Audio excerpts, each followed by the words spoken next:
Good morning, everyone. If we could settle, it's time to call to order this meeting of the Monterey County Planning Commission for June the 12th, 2024. I'd like to ask Commissioner Roberts to lead us in the Pledge of Allegiance.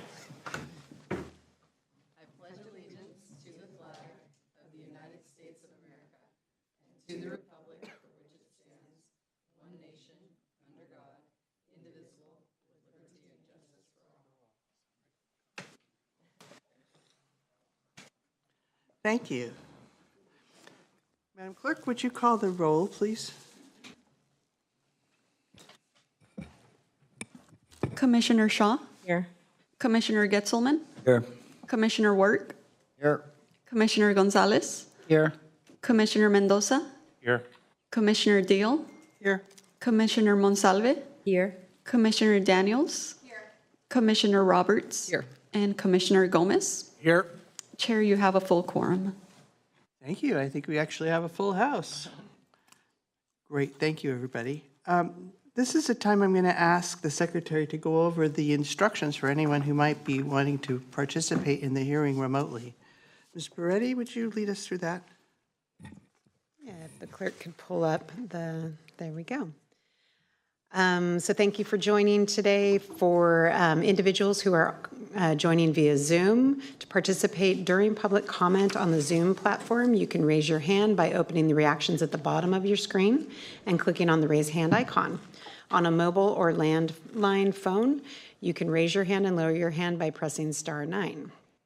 Another way you can participate is by sending an email to pchearingcomments@co.monterey.ca.us. And this email is also found on the agenda. Staff does monitor that email during the meeting, but there's no guarantee if comments are received that we will be able to get to them, but we do our best. So for members of the public who do wish to comment, you will be granted permission by the meeting clerk to unmute yourself during the public comment time. And you will have to accept the request to unmute in order to be heard. And again, to unmute yourself, you can mute yourself and unmute by pressing on the mute button at the bottom of the screen. It looks like a microphone on Zoom. And if you are on phone, you can mute and unmute by pressing *6. Thank you. Thank you.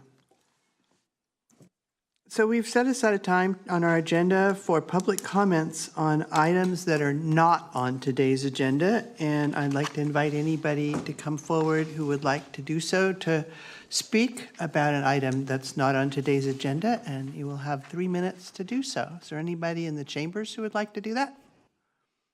I don't see a mad rush to the fore, so I'm going to ask Madam Clerk, do we have anybody on Zoom? There are no hands up on Zoom and no new emails on the PC inbox. Wonderful, thank you. We're going to close that section and come back to the clerk again for agenda additions, deletions, and corrections. Madam Clerk?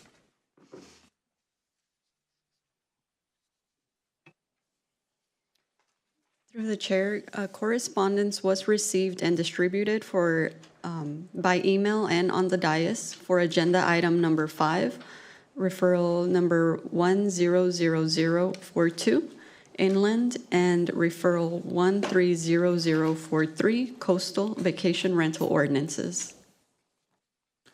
Thank you. And copies of those would be available at the desk should somebody wish to get them. All right. We also, I believe, had an agenda correction. Is that true, Madam Clerk? Or maybe the secretary can help us with that. Through the chair, yes. Agenda item number 2 will be going on to the scheduled matters. Okay, so agenda item number 2, which is currently shown as on the consent agenda, is instead meant to be a regular public hearing, and we'll hear it first before any of the other scheduled items. So we're going to move on to the consent agenda, but that does not at this time include agenda item number 2. So that being the case, I'm going to go ahead and move to commissioner comments requests and referrals. Commissioners, you got anything you'd like to say today? Commissioner Shaw.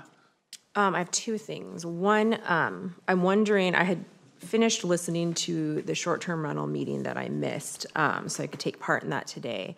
And it was said that that would be moved to the first item of the day. It would be after the item number 2 that's been moved. Is that possible that we can move that forward earlier in the day? Does that the desire of anyone else on the commission to move that forward in the day? If you, so my apologies, that was a staff error, and our staff to present who's leading that item is not here yet. So I do apologize, that was my error when working with the clerk on the agenda. Through the chair, if I can continue. So is this anticipated to come after a lunch break, or was that just kind of whenever we get to it, they'll be here? That is not agendized at a particular time, so we would move to it as soon as we have completed the previous items. Okay, thank you. And then one more thing, I spoke to Mr. Spencer about this. So I had a member of the North County LUAC reach out to me wanting to see the removal of one of the members moved again to the agenda. And Craig just directed me to kind of bring it up that I would like to see that moved to the next soonest date. I'll be prepared to vote at that time. So I don't know if we can make that happen sooner rather than later. It was conveyed to me that there are potentially big problems arising if this doesn't get dealt with sooner rather than later. So could we ask staff to comment? Perhaps we can get them to come up with a plan for that, Ms. Peretti? Yeah, I imagine it is the same individual that was requested, that had been previously on the agenda. There had been direction from the commission that we should go back and staff should follow a formal letter procedure. I am going to look to the clerk who can advise if that has happened, but I think staff would like to complete that process, which has not yet happened, but we can prioritize to have that happen this week or as soon as possible to get that out so that we can do the administrative steps and then as appropriate return. Thank you. That does address your issues, Commissioner. Very well. Other commissioners? Commissioner Monsalve. I was also counting on the short-term rental item to be heard first on the agenda. Is there any way to get an ETA on the arrival of the planner reporting on that item? And when the planner, as soon as the planner can arrive, can we move it? I'm working on that.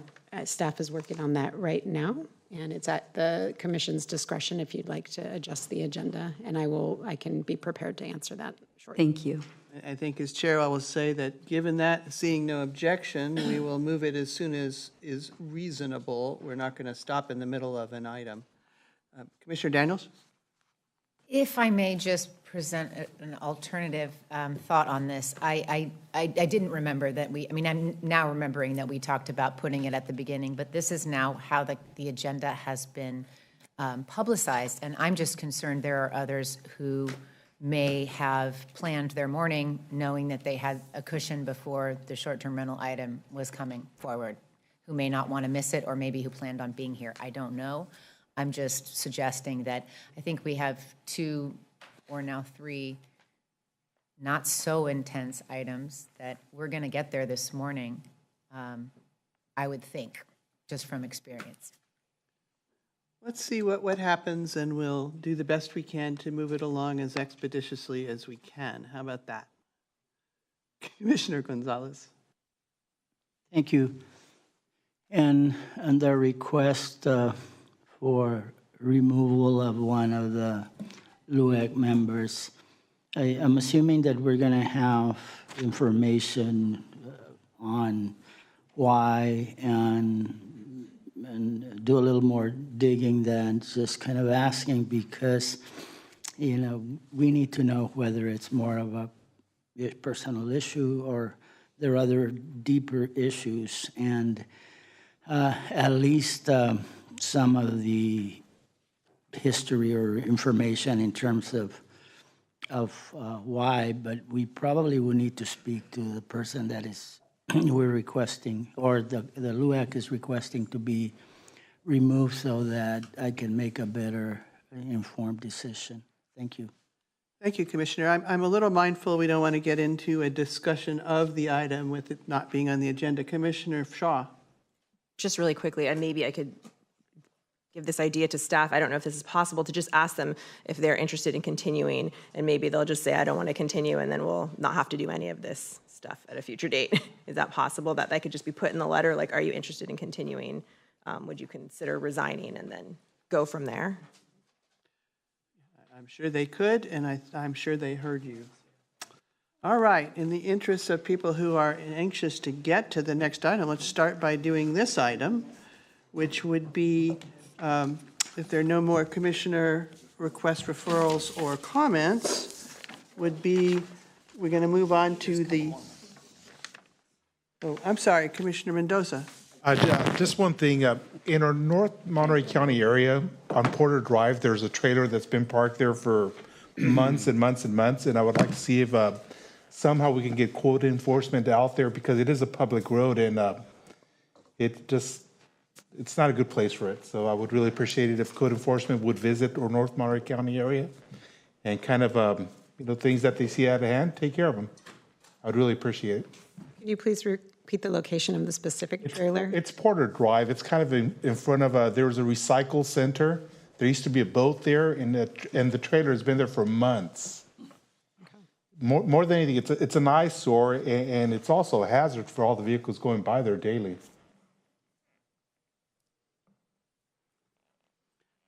I see the secretary writing madly, so thank you, Commissioner. Is that it? There's also one other thing. There's a railroad yard out in North Monterey County area off of Salinas Road, and all of a sudden it's turning into like a flea market, per se. No, nothing against flea markets, but yeah, you have a bunch of catering trucks, you have people selling trees, selling plants, selling hats, selling, it looks like a swap meet, per se. And I'm wondering why nobody has done anything about it. If it's illegal use, then okay, that's not a problem. But this has been going on for months and months and months. And I think it's to the point where if we don't start addressing this, it's just going to get way more out of hand, and not just in that specific area, but this is something that is going on throughout our county, where we see illegal vendors in the middle of the street. We see people selling fruit in the middle, on the side of the road without proper permitting. And at what point are we going to start saying and designating the people to go out there and address these situations? I mean, that's how we have rules. And if we're not out there addressing these rules, things just keep on getting more and more and more out of hand.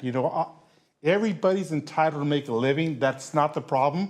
But we do have a system and a way of doing things. That's the only thing that I ask, that we start addressing those things, because if not, it's like people panhandling in the middle of the road. That's dangerous. And yet, if we don't address it or do something about it, what are we going to wait for somebody to get killed in the middle of the road? Oh, we have a problem. Now let's put up a sign. I'm not attacking the county. I love our county. I love the staff, but these are issues that we really need to get out there and start resolving. Maybe I've seen other counties in other areas where they put up signs, it is illegal to panhandle, it is illegal to do this or do that, but let's put some awareness out there that it's not okay for you to be in the middle of the road asking for money, because it's unsafe. You can get hurt. What if I'm the guy that's driving by there and I happen to hit you and kill you? You're changing my life, because now I just took somebody's life. So it's a bigger problem than just somebody there asking for money. And so I mean, I apologize if I'm getting out of hand or I'm just confusing everybody or anything like that. It's not what I'm trying to do, and it's probably the coffee. I had too much. But I do feel that we have problems, and I think that we need to start addressing these things. If environmental health is issuing permits for these food vendors, and you're supposed to have a bathroom within 50 feet, You have catering trucks that there is no bathroom in sight. So just because you gave a permit for somebody to do that type of business, you have to follow up just to make sure that they're doing what they said they're going to be doing. Everybody should have the same rules. That's the only thing I ask. All righty? Thank you. Thank you, Commissioner. Commissioner Work, was your hand up? I was just curious, I have more of a question, I think. I think at our last meeting, we were talking about San Lucas not having drinking water. And I was wondering if we could maybe make that a referral, or tell me which direction to go to find out more information, or if maybe it could be a referral, because to me, that sounds like a... Perhaps you'd like to make a referral and have staff come back with some more authoritative information? Please. Yeah, so staff will coordinate with our Public Works team and bring forward a presentation in a future date that just gives a status update on the drinking water replacement situation in San Lucas. And I did want to, if I may, follow up to Commissioner Mendoza. What I did want to let you know, I heard all of that and I will relay it to the necessary parties, but I did want to let you know there has been, HCD has been working with environmental health. We are looking at, because state law has changed with regards to vendors as well. And so environmental health, I do know, is actively working to kind of update and address food vendors consistent with state code, and as well as those that are not operating accordingly. And HCD will be issuing an interpretation for how food trucks relate to our land use code, because there has been some confusion when we get into code enforcement places. So we are taking some actions to help make it easier to get legally permitted and to help support a lot of activity that environmental health is doing currently to address food vendors and changes in state law. Thank you. Does that address your question? No, Commissioner Mendoza. Yes, thank you. Yeah, but it only wasn't catering trucks. On Sunday, there was even a pop-up booth, you know. No, I do note the other issues you brought up as well. I just wanted to narrowly speak to the food truck issue, because that is something that we are actively working on. Thank you both. And I would just add that it may sound a little random, but all of this does connect to land use and planning, in particular the issue of understanding water in San Lucas, because should any development plans come forward, that would be important for us to understand. So I really appreciate both the commissioners bringing those items forward. Anything else? Nope. All right, now we're going to go ahead and we're going to start with the consent agenda, which does not include item 2 at this time. And so is there anybody in the commission who would like to pull anything from the consent agenda? Going once. Seeing nobody, is there anybody in the public who would like to pull anything from the consent agenda? See anybody doing that? Madam Clerk, are there any hands up? There are no hands up on Zoom. Very well. We're going to go ahead and ask if there's any public comment on the consent agenda. Nobody in the room? Is there anybody on Zoom? No hands up on Zoom, and no new emails for the consent agenda. Terrific. I'm going to go ahead and close public comment and ask the commission, Commissioner Gonzalez. Yeah, I'd like to move approval of the March 27, May 8, and May 15, 2024 Planning Commission meeting minutes. I understand you to be moving approval of the consent agenda. Is there a second for that? Second. Commissioner Work, moving approval for the consent agenda. Is there any further discussion? Seeing none, all those in favor, please say aye. Aye. Any opposed, no. And the ayes have it. So I'm going to go ahead and allow us to move to agenda item number 2 at this time, because we have a representative of Public Works here, and I would like to be efficient about our use of time. And then, given the comments that we've had, I think we'll go ahead and move from 2. Yes. Commissioner Daniels would like to talk, so I just want to suggest what I had said before, because we have Planner Israel here. We have folks in the public that I think are here for the item that was scheduled at this time. And if we move the short-term rental item, which will be a long item before, it could potentially put the people who are here and the planner who's here, according to the agenda that we have, into the afternoon, depending on how long it takes. And I just don't think that's fair. Okay, how about this? I have a compromise position to propose, and that is that we would move forward with item number 2. We would move forward with item number, I believe it is 4, which is a public hearing for the individuals who are discussing a transient use of existing 2-story single-family dwelling, but that we would leave the discussion of the planning commission rules for the last item. How about that? Everybody go for that? All right. That's the plan. Seeing no objections, I'd like to go ahead and move forward to agenda item number 2, which is the Bradley Alley and Street Vacation and Abandonment, and I believe it's going to be presented to us by Public Works. Is that correct? Michael Getz. Take it away. That is correct. Let's see. Okay. Good morning. My name is Michael Getz. I'm the county surveyor. Good morning, Chair Deal and members of the commission. We're going to, let's see. Alex or Quinn, please share my presentation with staff right. And we're going to start with a typo because it says Clark Colony Roads. And of course, this is dealing with Bradley. So we'll just, a little cut and paste issue. So we're presenting this to the commission because according to the Streets and Highways Code, it requires the Planning Commission as the planning agency for the county to provide a report to the Board of Supervisors regarding this proposed road vacation, whether it conforms to the policies of the general plan. So just a little background, the community of Bradley, of course, is the most southern community in our county. It was originally laid out in 1886. This action, proposed action, was actually initiated by the Public Works Department in coordination with the Bradley Library project that is to be constructed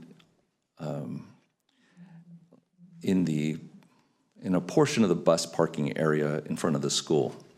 And at the same time, we're attempting to clean up some road and alley portions that really have never been in public use as a street. So here's a vicinity map of the community of Bradley. The school is on the most westerly side. This is the area that we're going to focus on for the proposed vacation. So in this image, we can see the school. There's actually an existing alley that never has been vacated or abandoned that runs right through the school building. So we're going to clean that up, as well as the alley in Block 5, which is not used as an alley. It actually has 2 fences running down the middle of it, and so there's no real value to continuing its existence. And then Ross Street, which also goes through some school buildings, is hoped to be able to be used to expand the potential footprint of the library, future library, and make that a little more feasible project. As well as we're proposing, you can see the red strip along the top. Bradley Road was once a state highway, and it was widened in 1939. But since it was relinquished back to the county in the 60s after the construction of 101 freeway, there's no real need for such a wide road right of way. And so we're kind of aligning it back to about 20 feet less, which is going to be consistent with what was done a little to the east of there in Block 6 back in 1991. So here's what Ross Street looked like if we're looking south from Bradley Road. You can see it's just vacant field. And then below is the alley that is in Block 5, and you can see the two fences there. The left-hand fence is basically the center of the alley. And so what will take place is the 10 feet will go to the private owner on the left, and then 10 feet to the school. And this is looking west down Bradley Road. This is actually, we're seeing this fence is along the area that was abandoned in 1991, and you can see there's still a great deal of space between the pavement and the property line. And so we're proposing to project that down the street as you to the west, and it would have one consistent line in front of the parcels at the school and a couple neighboring private parcels as well. So that's what we're proposing to do to benefit, primarily to benefit the library project, but also to eliminate potential liability for public works on strips we are not using. It's not being used by the public. So a memo was prepared by HCD Planning that analyzed whether the vacating roads conform to the general plan and the area plan. I believe you have a copy of that. This, staff in their analysis found it was consistent with the general plan policies and there were no conflicts identified. So we're recommending that the Planning Commission adopt a resolution to report to the board that the vacation of the subject road and alley segments is in conformity with the policies contained in the general plan and the South County area plan, and find that the vacation is categorically exempt under CEQA 15301 and 15304. And that's the presentation. Thank you, Mr. Getz. Concise as usual. I'm going to ask the Commissioner any technical questions for staff? Commissioner Daniels? Thank you. Just my question was about Bradley Road, because I wanted to just understand that's not part other than the easement for the utilities as part of the vacation, but whose road is that? Is that a county road? It was relinquished back to the county from the, once it was no longer needed as a state highway, it came back to the county, so it's a county road. We are proposing to vacate just a strip, about a 20-foot strip along the frontage of this area because it's so wide. And But so through the chair, though, if there's repaving needs or needs like that, that's still a county responsibility? yes, there'll be no change to the road right away that covers where the pavement is, and there's adequate room. We will retain public utility rights because there's a pole line that runs through this portion that we're proposing to abandon. So it would basically not be a public road anymore, but it'd still be a public utilities easement, so the utilities have a right to continue use. So if should, in the future, someone wish to put a sidewalk, for example, there would be room for a thing like that? As illustrated in this picture, so this is you see the fence in this image. It is on a portion that already had. Please share staff right. Oh, sorry.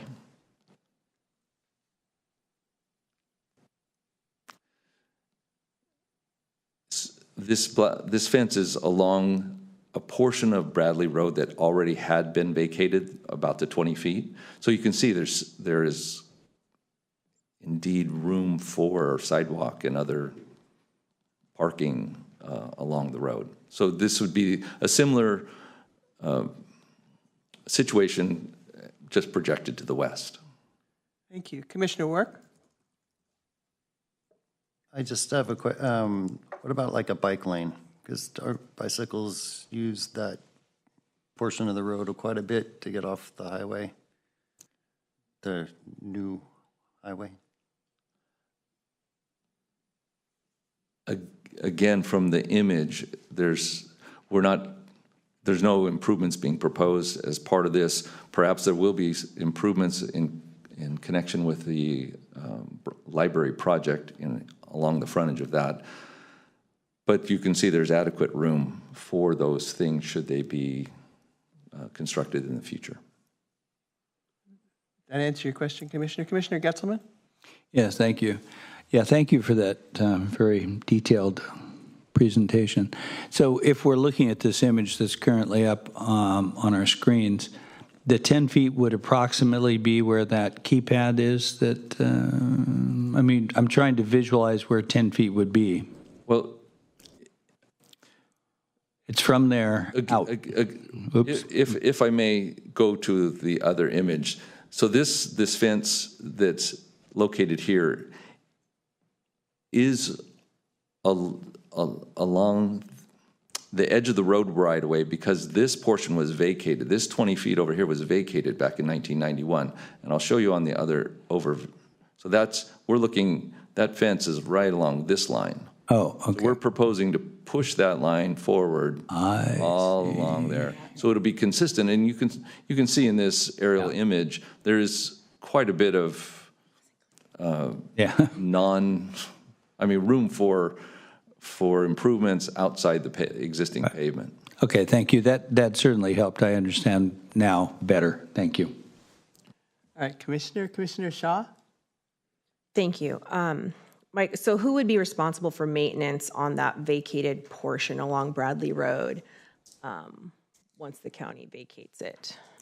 It would become a private responsibility.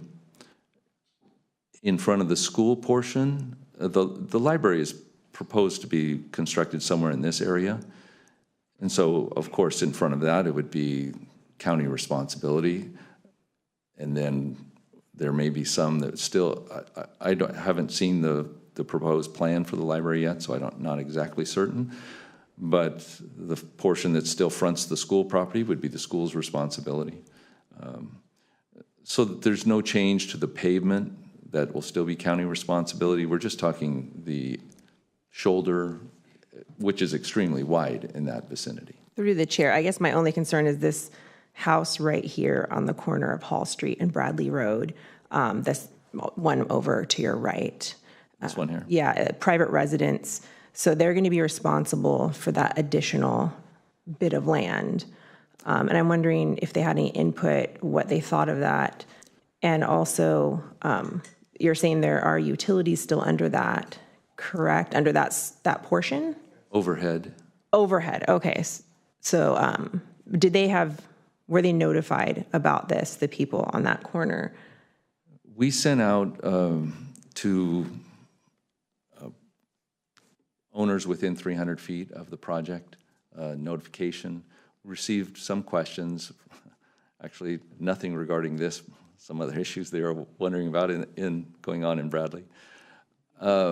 We have had communication with PG&E, and we've informed them what we're planning to do and that we're reserving rights for them. So we've been in communication with PG&E. And we will, before action is, before we bring this to the board, we will notice and send out requests for feedback from the same group, so these owners know what's taking place. Thank you. And through the chair, I just wanted to ask, was that sent out in both English and Spanish?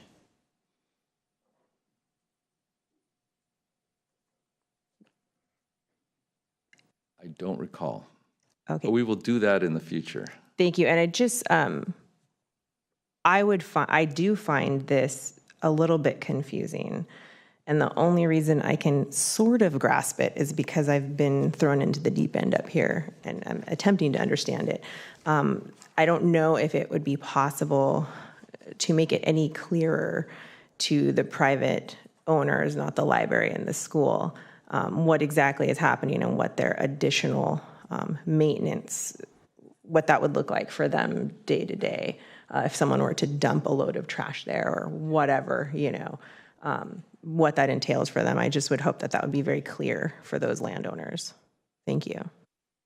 Thank you, and I just wanted to remind everyone that our job here is to make a statement about whether we believe this is consistent with the general plan, and that the hearing will then go to the Board of Supervisors subsequently for further discussion about whether it's a good idea or not.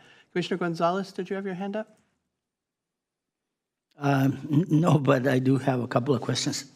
Thank you. How wide is the highway or Bradley Road, currently? it's about 100 feet wide. About 100 feet wide. And I guess one of the, you said there was a potential liability for public works.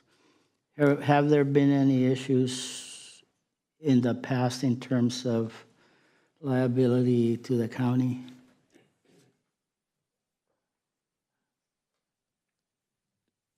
In this location, not to my knowledge, but there's always,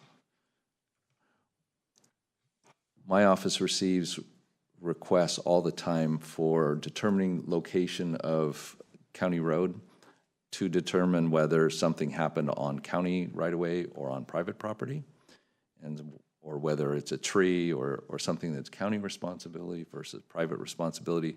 So when it's not really benefiting the public, our department looks to limit our liability when there is no real benefit to the public for the county to continue to maintain that as county road right-of-way. And if I may,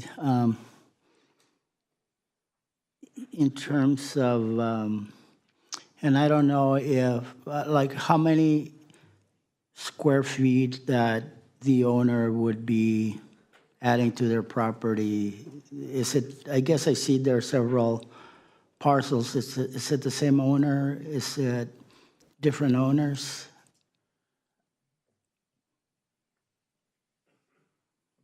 Besides the school, there's two owners. There's this parcel, and then there's this parcel. The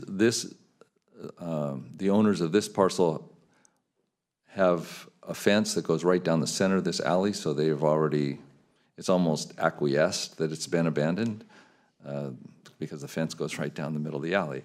So they've already accepted, in a sense, responsibility for that strip. We're just, originally the block line of the town, when it was laid out in the 1800s, follows the line that we're returning it to. The state took this strip in 1939, and so we're basically giving it back. And in terms of some of the property, and I'm not sure if it's ever been done with county, do we ever put up for, pieces that are maybe reasonable to put up for sale, or do we just kind of give it back to, I mean, I can understand maybe like the school, if it's going to benefit the school system, or if it's going to benefit the library, but in terms of other owners, I would imagine that would increase their property value. So has the county ever kind of said, can you give us X amount of dollars for this piece of land, or we just say it's easier just to give it away, or does it cost more for to I guess turn it over to whoever is the owner of that? Because I remember one large, maybe 4 years ago or 3 years ago, where a large portion of forget up in King City or Greenfield. That was at least a mile or so that was given out to, I guess, back to the renters, and so it seemed to me like a lot of land. And so I guess the question is, has the county ever, like, if we own some property and then we just say we're going to abandon it, it's going to be given back to, whoever might have given it to the county? Have we ever kind of ask for any money for it, is the question. The short answer is yes, but in much of this, there will be much more detail presented to the board when we get to that point. But the Streets and Highways Code discusses how these things are to be handled. And it depends what form of interest the county has in these strips. These strips were created prior to subdivision laws in the state of California, so that there's no road dedications, there's no deeds. They just became county maintained. So it's interpreted that the county has an easement interest. The state, in their acquisition in 1939, was an easement interest. So according to the Streets and Highways Code, we are just giving up our easement interest. The underlying fee title just goes back. It remains with the original owners. And it's nebulous because of the way the streets came to the county, the alleys came to the county, because there is no document that granted it to us in fee. So we're just giving up our interest back to the owners. One last question, and since a lot of the building of homes is being pushed from Salinas to Gonzales to Soledad to Greenfield, and let's say we're looking at 40, 50 years down the road, would there be a possibility of roads being built in this particular area, or not necessarily, or we can't see the future, I guess?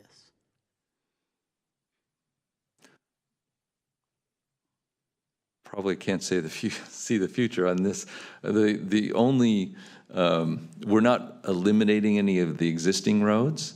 They're all remaining. The blocks are relatively small, so they're served by the existing street system. Ross Street goes through the school, except for this little portion in front. And so doesn't appear, we can't see any future need for Ross Street. In fact, it extended on the northerly side of Bradley Road, and it was abandoned in 1920. So there's never been a road there. So to answer your question, not likely or extremely unlikely in this location. Thank you. Thank you. Commissioner Daniels? Yes, I don't want to belabor this, but there was a picture of Bradley Road, and I think a couple of our commissioners' comments were answered by the picture, though I might be wrong. But it looks as though the homeowner that's where the Block 6 sign is, yeah, this one, do they already have a fence? Have they already acquired that land, or is there more land that they'll be added to their property? So this one, the abandonment or road vacation took place in 1991. That took it out to where this fence is now. So there's no more, the rest is county road right away. What we see on the right-hand side toward the road is all within county road right away. We're proposing that this fenced line, as we see it in this image, be projected to the west across the frontage of the subject properties that were in that other. So just to be clear, through the chair, it would be this line running down. So there isn't a concern that this particular property owner is going to have a greater responsibility. They already have the area within their fence line that we are abandoning. So I know I debated whether I should put this picture in, but it's a little confusing because if we go back to the other one, so this fence is over here along this existing change right-of-way line. Again, it's going back to the original block line of the town, and we're just projecting that ahead. There is no fence along here yet. Okay. They may have a fence back here.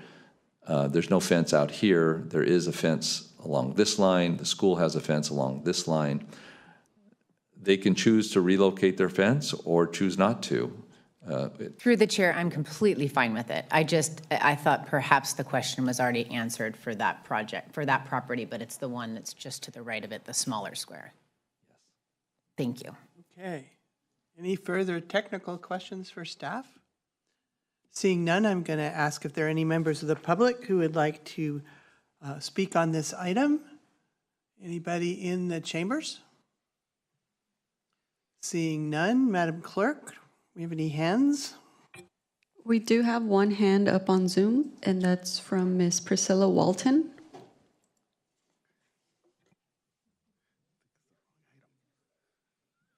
Ms. Walton, you have the floor in 3 minutes.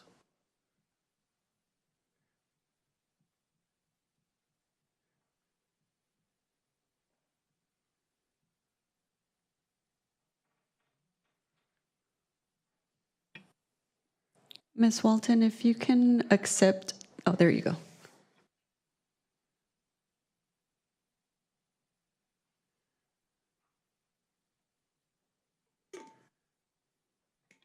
You are unmuted, but we cannot hear you.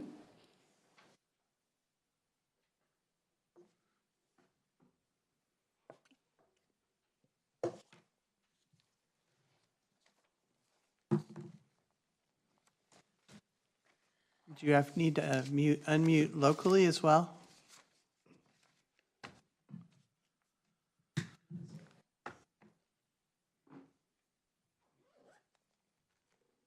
We still can't hear you, but you are unmuted.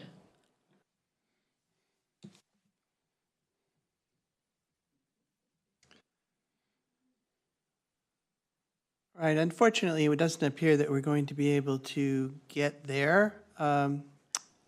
Move right through and ask if there's anything else. We have any other hands, or do we have any comments on the email? There's no new emails for this item and no other hands other than Ms. Walton. With apologies to Ms. Walton for the technical difficulties. We're going to try one last time very briefly. Ms. Walton, Madam Clerk, I think you've unmuted her. If you unmute yourself locally, give it a go.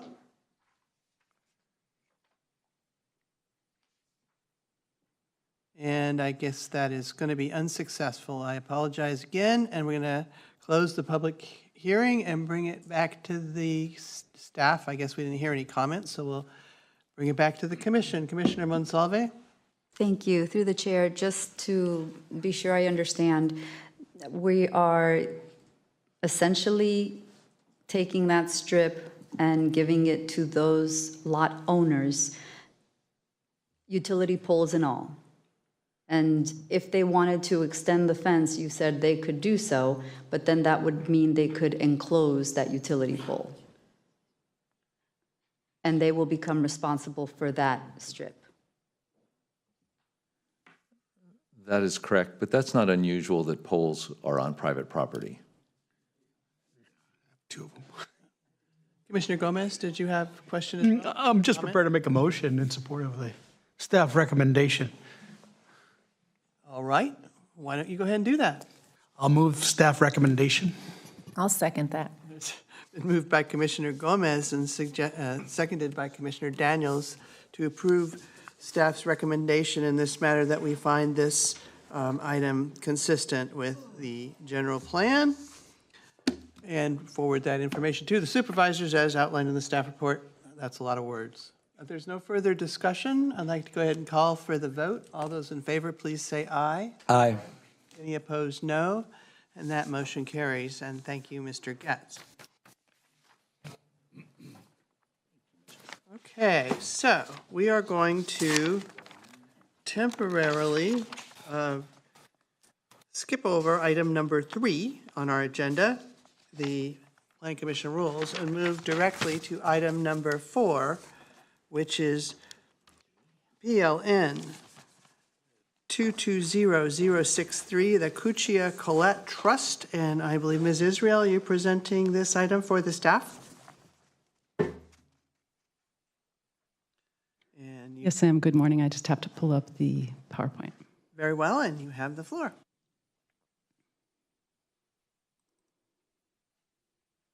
Alex, may I have staff right to the presentation?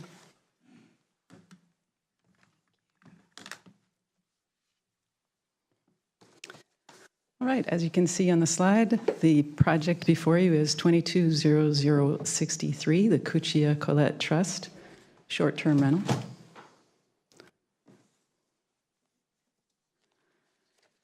This is a homestay short-term rental at 28180 Robinson Canyon Road in Carmel Valley.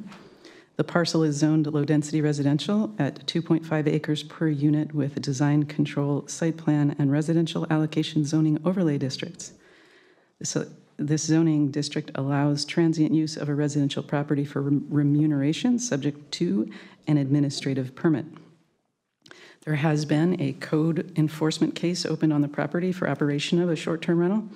Should the Planning Commission grant this permit for the Cuccia Homestay short-term rental, the violation can be closed. The operations plan is presented in this, in brief, is presented in this slide. This short-term rental is called a homestay because Ms. Cuccia resides in the main dwelling and manages the property. The operation plan is attached to the staff report, and it limits visitors to 3 at a time and complies with current requirements of Title 21 for short-term rentals. The floor plans of the guest house are shown on the right above. It was built with a county permit as a cabin in 1983. It is only 537 square feet in size total, with a bathroom and a wet bar. The main floor of the main dwelling includes the bedroom that would be available as part of the short-term rental. It is 240 square feet in size with access to the bathroom and kitchen. This size of these sleeping quarters allows more than the California Housing Code minimum at 120 square feet of bedroom floor area per person. We're now looking at the site plan of the overall property. As you can see, the main dwelling is shown in blue. The guest house is in front of it toward the driveway, also shown in blue. The ample parking area for at least 3 cars is shown in a kind of a pale orange, and the driveway, which is the main access to the site, is yellow.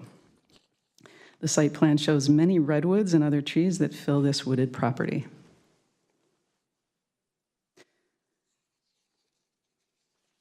The Land Use Advisory Committee for Carmel Valley did review this project at a duly noticed meeting on September 5th, 2023, and they voted to recommend approval of this project unanimously, 5-0 with 1 absent. 3 neighbors wrote letters of support for the project that are attached to the staff report as Exhibit D.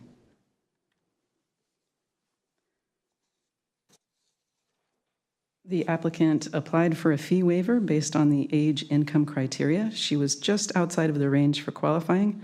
She paid fees for an administrative permit, but continued operation without the permit, so code enforcement sent a follow-up letter.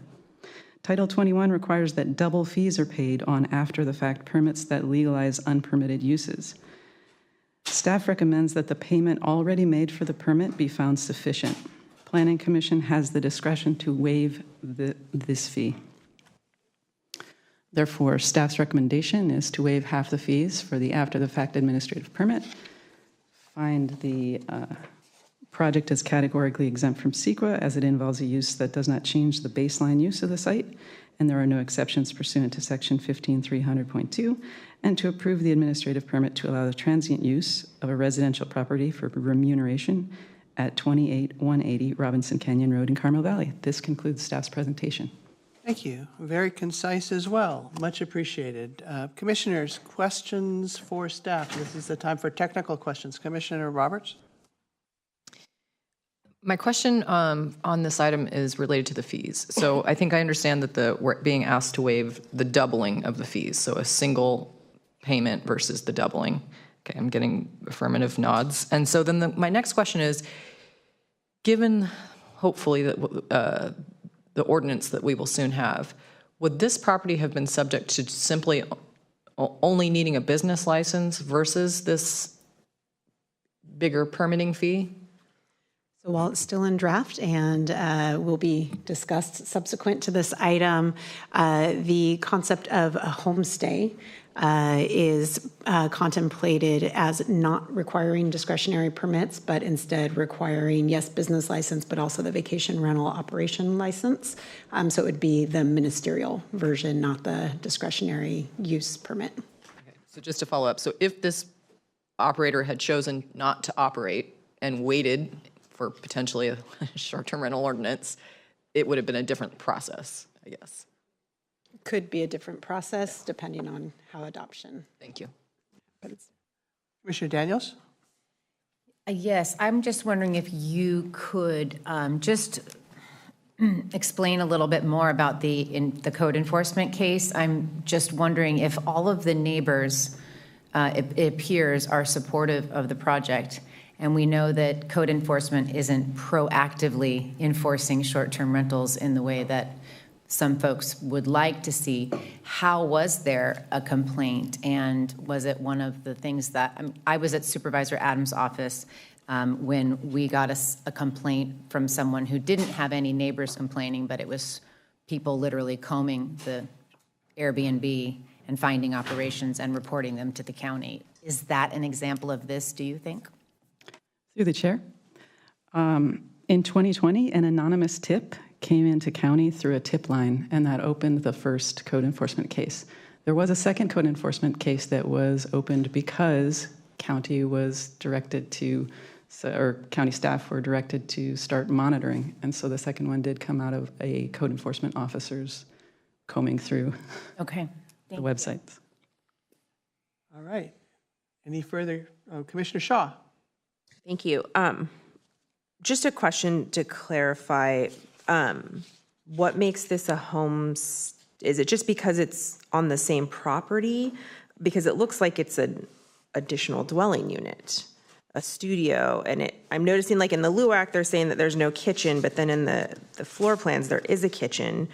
So I was just kind of wanted some clarity around how this was categorized.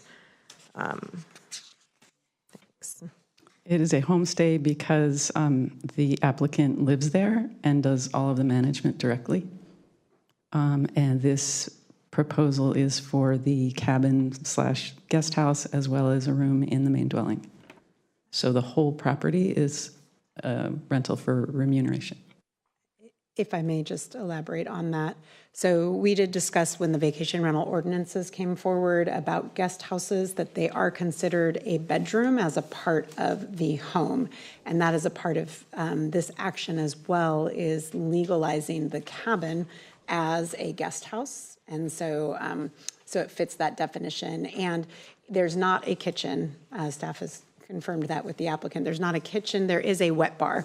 And you are allowed in guest houses to have sink and counter space.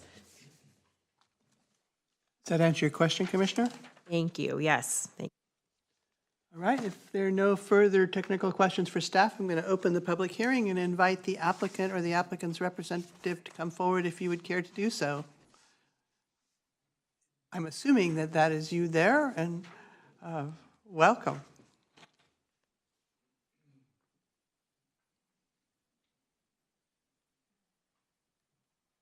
Hi, welcome everyone, and thank you for considering my place that I can continue to live there, and I've been there for almost 35 years, so it's important for me now that I'm retiring to try to have an income, and it is my residence. I live there. I am 24/7 there, and I watch very closely all the people that come and go, and it's very a quiet neighborhood. I only have 3 neighbors, so that's why I put in the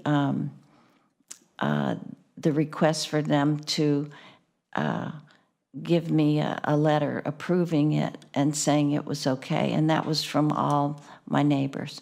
So anyway, I'm asking for the fee waiver because it's a hardship for me. It takes me a long time to get that $8,000 together. So I appreciate it. That cabin is also used for my family when they come. So it's not just total paying guests, but it's not a second home or anything. That's my total income for being able to live now. So anyway, I appreciate everything that you are looking at, and thank you. Would you care to just put your name on the record? I'm sorry, what? Would you care to just put your name on the record? Put my name on the record? Just say who you are. Oh, what do you mean, say my name? If you don't mind. It's Colette Cucci. Thank you. Okay, I'm very new to this, so. All right. Thank you. First time for many of the people who come here. We appreciate your coming. All right. Is there any other members of the public who would like to speak on this matter? Come on down. You can have 3 minutes if you wish. You have to speak into the microphone. I have to make sure that we get you on the record for everyone to hear. And if you'd care to give your name, that's very helpful. Thank you. I'm Maria Matias, and I am one of the neighbors. And I have been there since 2000, so 24 years. And I've known Colette even before that, because again, these communities are quaint. As we know, our children all went to the same schools. And here's a woman who keeps an eye on the neighborhood. If I travel, because my business takes me outside the area, she is the woman that I count on to keep an eye on things. She's the one. And she's a kind, generous, very trustworthy. I mean, for her to go through all of this and get this all done, like everyone's hoping that it gets done for her to get what she needs, thank you for the consideration for her. We just love her and we want her to stay. She is our guardian at this canyon. I don't want her to go anywhere. So if that's going to help her, I would love to see that happen for her. So thank you. Thank you for the time. And thank you for your comments. Is there anybody else who would like to speak? Seeing none, I'm going to go ahead and move to the remote participants. Madam Clerk, is there anybody remotely who would like to participate? We do not have any hands up on Zoom and no new emails regarding this item. Very well, and assuming that the applicant does not wish to respond to that public comment, which I would think would be unnecessary, I'm going to close the public hearing, bring it back to staff. Staff, would you like to respond to anything that you've heard in the public comments? No further comments, Chair. Very well, back to the commission. Commissioners, Commissioner Shaw. Thank you. I just had a question. So if we were to waive the fee, what exactly is she being asked to pay? Through the chair, if the Planning Commission waives half the fees, then what she's already paid, which is the full payment for a administrative permit without penalty doubling, is all she would be paying. And how much was that? About $8,000. That she's already paid? Yes. Okay, thank you. And then if nobody else has any questions, I'm prepared to make a motion for approval. I found this to be a really great packet and exactly what I want to see as far as short-term rentals in this community go. This is exactly what my hope is, to see more of in Monterey County, allowing people to stay in their homes. It's supervised. I also thought the packet was really great. If I was a visitor, I was like, oh, well, look, I was telling my husband, look at all this. She put the numbers and how far they are. There's even ATMs listed. This was a great example. So when that time comes, I'm prepared to make a motion to approve this as staff has requested. I don't know how to word that. I'm going to hear that as a motion for approval of staff's recommendation. Commissioner Monsalve, was that a second? Second. Been moved by Commissioner Shaw and seconded by Commissioner Monsalve that we approve staff's recommendation in this matter, and that includes the recommendation for the fee waiver. As I understand it, is that correct? Is there any further discussion? Seeing none, I'm going to call for the vote. All those in favor, please say aye. Aye. Any opposed, no. And the ayes have it, and that matter is approved. Thank you all. A small amount of applause is appropriate, but just not too much. Now, I normally don't break this early, but I need to take a few minutes, so I'm going to ask that we take a 10-minute break here and return at about 10:10 to take up the next item, which I believe will be more arduous. Back in 10.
All right, with the exception of Commissioner Gomez, I think the commissioners are back in their assigned, oh no. Commissioner Gonzalez, I'm sorry, I'm not with it today. You all know that.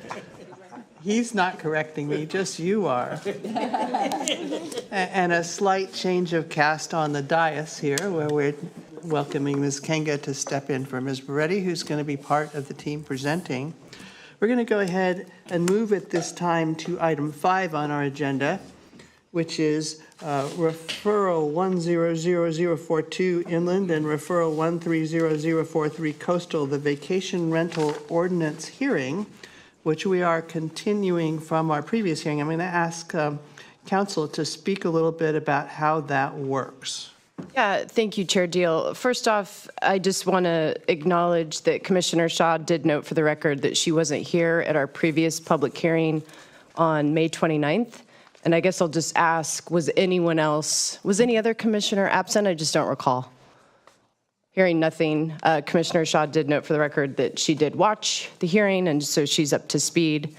There was a noticed public hearing on May 29th, and the Commission opened that hearing for public comment, took public comment, and closed the public hearing.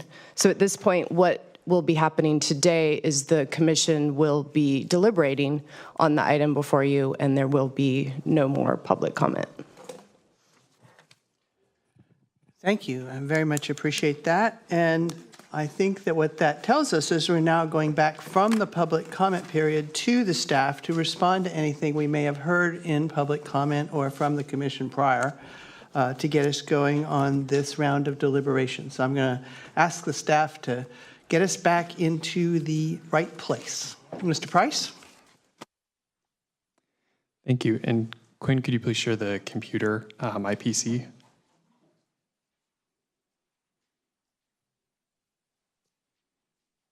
Thank you. Good morning, Commissioners and Chair Deal. Today we will be reviewing the vacation rental ordinances. We wanted to note that some changes were made to the ordinances from the versions included in the draft environmental impact report, and those are noted in detail in the staff report's detailed discussion, which is Exhibit B. These changes were made for clarity and in response to public comment. Today's agenda will consist of walking through the vacation rental ordinances before the Planning Commission and reviewing some additional policy alternatives. Additionally, we will try to respond to some of the Planning Commission questions posed at the May 29th, 2024 hearing. Today, staff requests that the Planning Commission recommend to the Board of Supervisors regulations for vacation rentals, which consist of Title VII, the Transient Occupancy Tax Certificate and Business License that is issued by the Monterey County Treasurer Tax Collector, and the Vacation Rental Operation License issued by Monterey County Housing and Community Development. Title 20, the Coastal Zoning Ordinance, which details which zoning districts allow vacation rentals and commercial vacation rental regulations. Title 21, the Inland Zoning Ordinance, which details which zoning districts allow vacation rentals and commercial vacation rental regulations, and amend Resolution Number 01485, which adds vacation rentals to the list of compatible uses for agricultural preserves and within farmland security zones. In response to public comment and Planning Commissioner concerns, staff wanted to propose new vacation rental types to ensure that homestays are treated separately from limited and commercial vacation rentals, and that the property being rented is the owner's primary residence. Staff is proposing 3 types of vacation rentals: homestays, limited vacation rentals, and commercial vacation rentals. Homestays would require that the owner or principal resident occupies at least 1 bedroom while the vacation rental is being rented, and that it is the owner's primary residence. Limited vacation rentals would still allow the vacation rental to be rented for not more than 3 times per 12-month period. Commercial vacation rentals can be rented for more than 3 times per 12-month period. Homestays and limited vacation rentals will have a limit on the number of rental contracts they can have. This limitation would be a limit of 1 rental contract per 7 days. This limitation is to ensure that these types of vacation rentals have reduced potential social and economic impacts, and that those impacts are less than the commercial vacation rentals. In recognition of the significant public and commissioner comments on the maximum overnight occupancy, staff revised the occupancy limitations to 2 per bedroom plus 1 and excluding infants. The original limitation of 2 persons per bedroom total was due to concerns regarding septic systems and the impact that additional occupants could have on septic systems. The maximum overnight occupancy limitation is for 10 people, 10 total people, which includes both the occupants and the residents of the vacation rental. Once occupancy exceeds 10, this can trigger different and stricter California Building Code requirements. So to avoid that, staff capped the number at 10 total. Staff would like to offer an example of the maximum overnight occupancy. If a vacation rental was a 4-bedroom single-family dwelling, residential dwelling unit, it could have up to 9 occupants. But if the single-family residential dwelling unit was 5 bedrooms or more, it would be limited to 10 total occupants.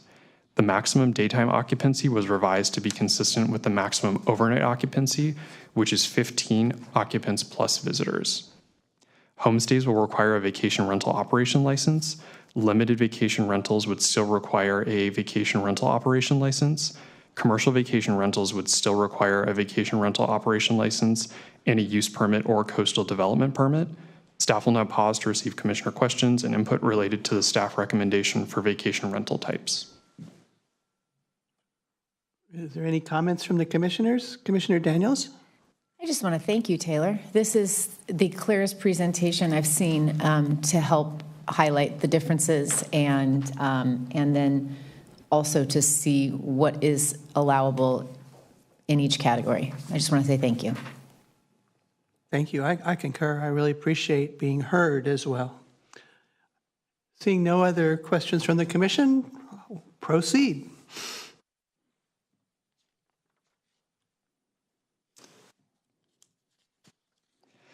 Staff briefly just wants to go over the existing guest house regulations.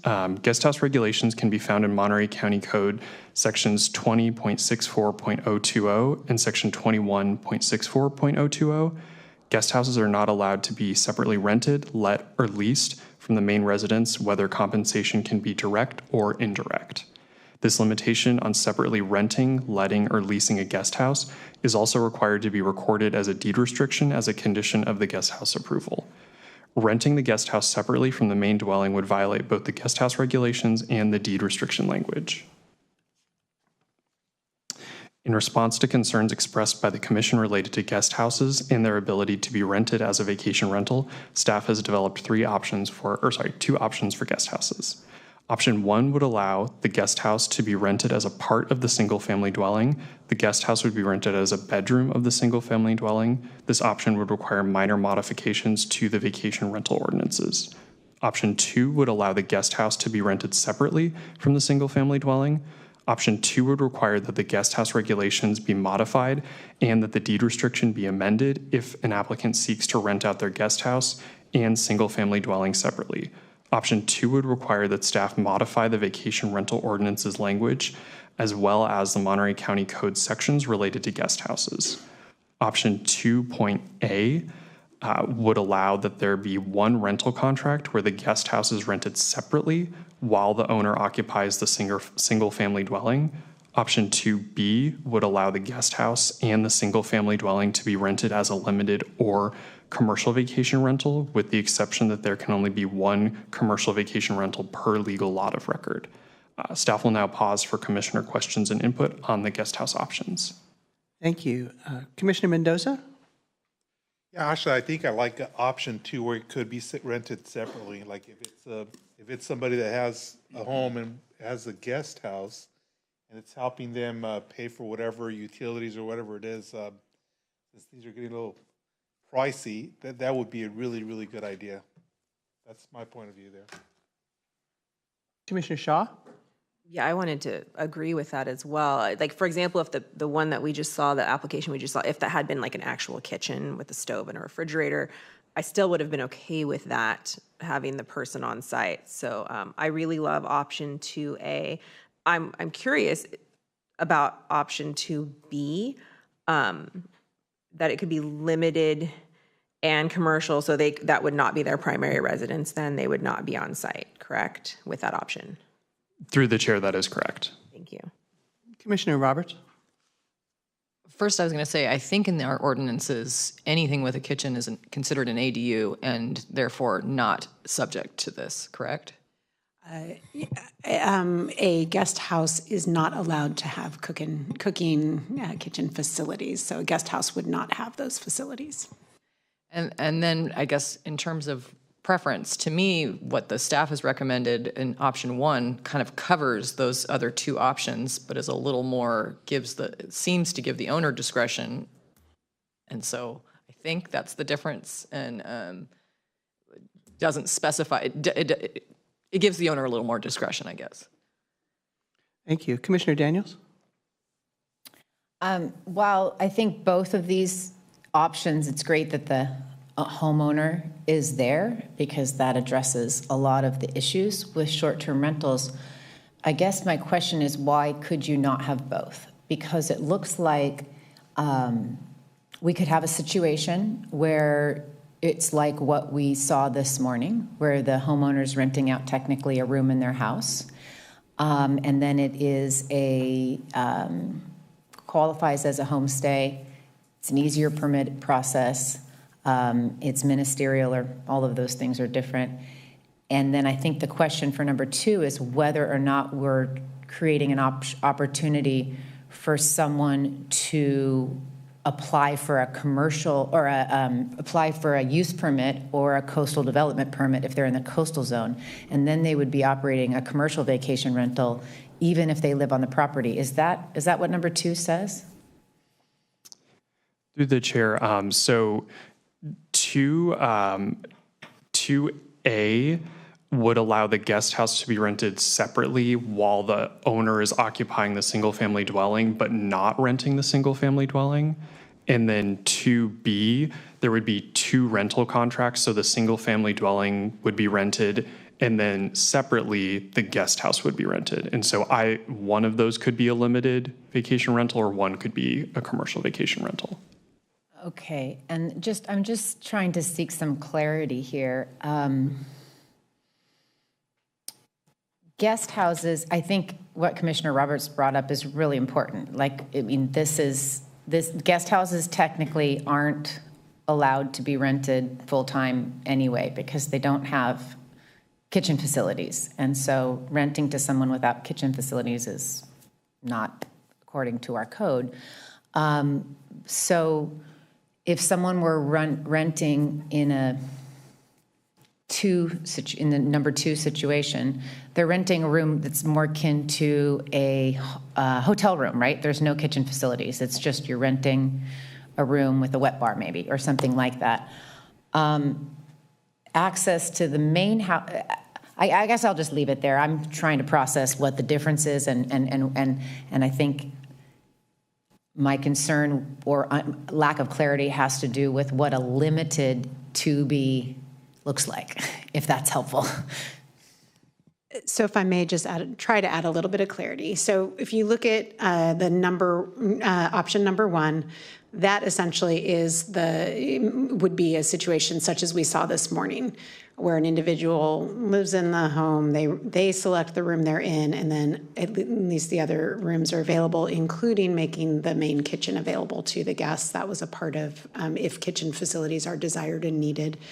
For guest houses rented separately, yes, you would have just that being the room that's rented and there's no kitchen facilities. People could come and go in 2A. For 2B, I think what is trying to be pointed out is that 2B would allow the option to not, basically for the main residence, would not be occupied by the owner. The main residence could be rented, and the guest house could be rented. There is a limitation in residential zones that per legal law, you can only have one commercial rental, one limited vacation rental. So that was the distinction, that it could allow 2 of these things in residential, but one would have to be limited and one would be commercial if they were to get both permitted. So through the chair, but that would only be 3 times a year that you would have both rented out. That is correct. Okay, so that's clear now, that a limited vacation rental, say, in the guest house, and a commercial vacation rental in the main house could only potentially occur 3 times a year, that they're happening at the same time. But it sounds like we would have to modify another part of the ordinance, which states that only one vacation rental per lot is allowed. And through the chair, the current ordinance only has a limitation on 1 commercial vacation rental per legal lot of record. So to clarify, the limited was removed, so there can be more than 1 limited vacation rental per legal lot of record. Right, but now we've pulled out homestay and made it its own category. So if the owner is not there or present, then it would only be 3 times a year that this could possibly happen, because you need a homeowner on site for the other category, the homestay category, to exist. Through the chair, yes, that is correct. Okay. And through the chair, I just want to highlight for the commission, this may be clear to all of you, but our existing code has this regulation with regard to guest houses that they can't be rented out. So depending on what direction you give, we would have to be amending additional areas of our code. And in the past, deed restrictions have been put on these guest house. So that would be another added step, that there would need to be an amendment to the deed restriction, which is on title. I just wanted to make sure that was fully clear. Okay. I'd like to weigh in here and say that I understood what happened this morning, and I thought the outcome was very desirable. I think that 1 allows the most flexibility for the landowner to decide what to do. I think the other items are confusing, as you can hear. I think the other items do not add clarity or options, because with number 1, whatever you're doing, the guest house is a bedroom. You can decide whether you wish to stay in that bedroom if you're going to be the landowner or not. You can decide whether you're going to rent out that bedroom, whether you're the landowner or, or whatever you are, and stay in the home. If you want to allow the kitchen to be used, you can allow the kitchen to be used. If you don't want to allow the kitchen to be used with the bedroom, you don't have to. But that we can understand and enforce. It's like, how many bedrooms do you have? The guest room is a bedroom. I only want to rent 1 bedroom. Well, maybe I want to rent my main master bedroom in my house and stay in the bedroom, in the guest house. Maybe I want to rent out the bedroom that's the guest house and stay in the main house. I have the option. And I understand it, and it's not complicated. So I'm very much in favor of 1 and very skeptical about making the kinds of technical corrections shown in 2. Perhaps it's because right now my ability to follow complexity is limited, but I thought that the example we had this morning was very informative. And the clarity that the fact that that was a bedroom brought allowed that person to have the option to do exactly what I thought was appropriate, which is, if I'm going to have a guest, I'm going to invite them to stay in my guest room. That's what I do now. And my guest room happens to be a studio, and they have to sleep on the airbed, but that's a different story. So I'm very much in favor of 1 and quite significantly opposed to both 2A and 2B, personally. You want to have a further discussion till you know what to do, or how do you want to handle disagreements in the commission during the discussion going forward for your process, staff? Staff could carry this forward to the... Sorry, I don't understand.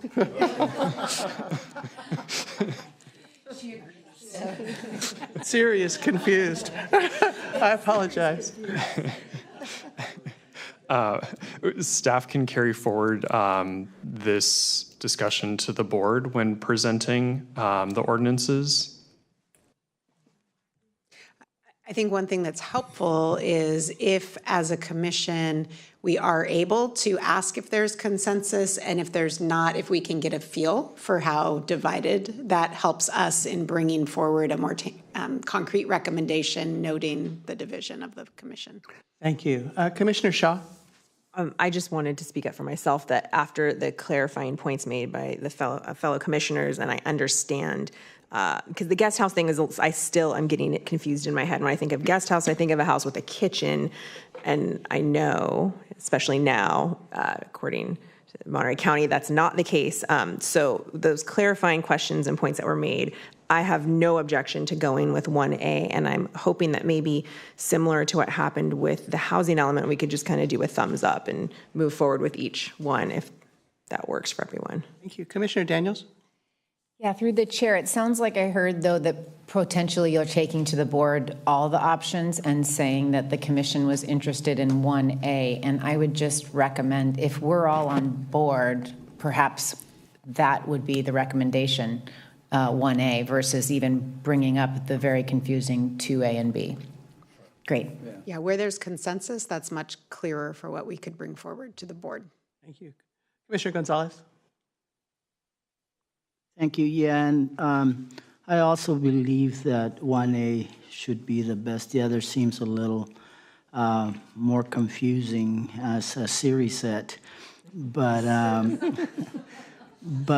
I guess I have one question, and that is, like, with option 1A, does that limit it to 3 times a year in terms of a rental, or is unlimited, or what's just that piece of it? Thank you.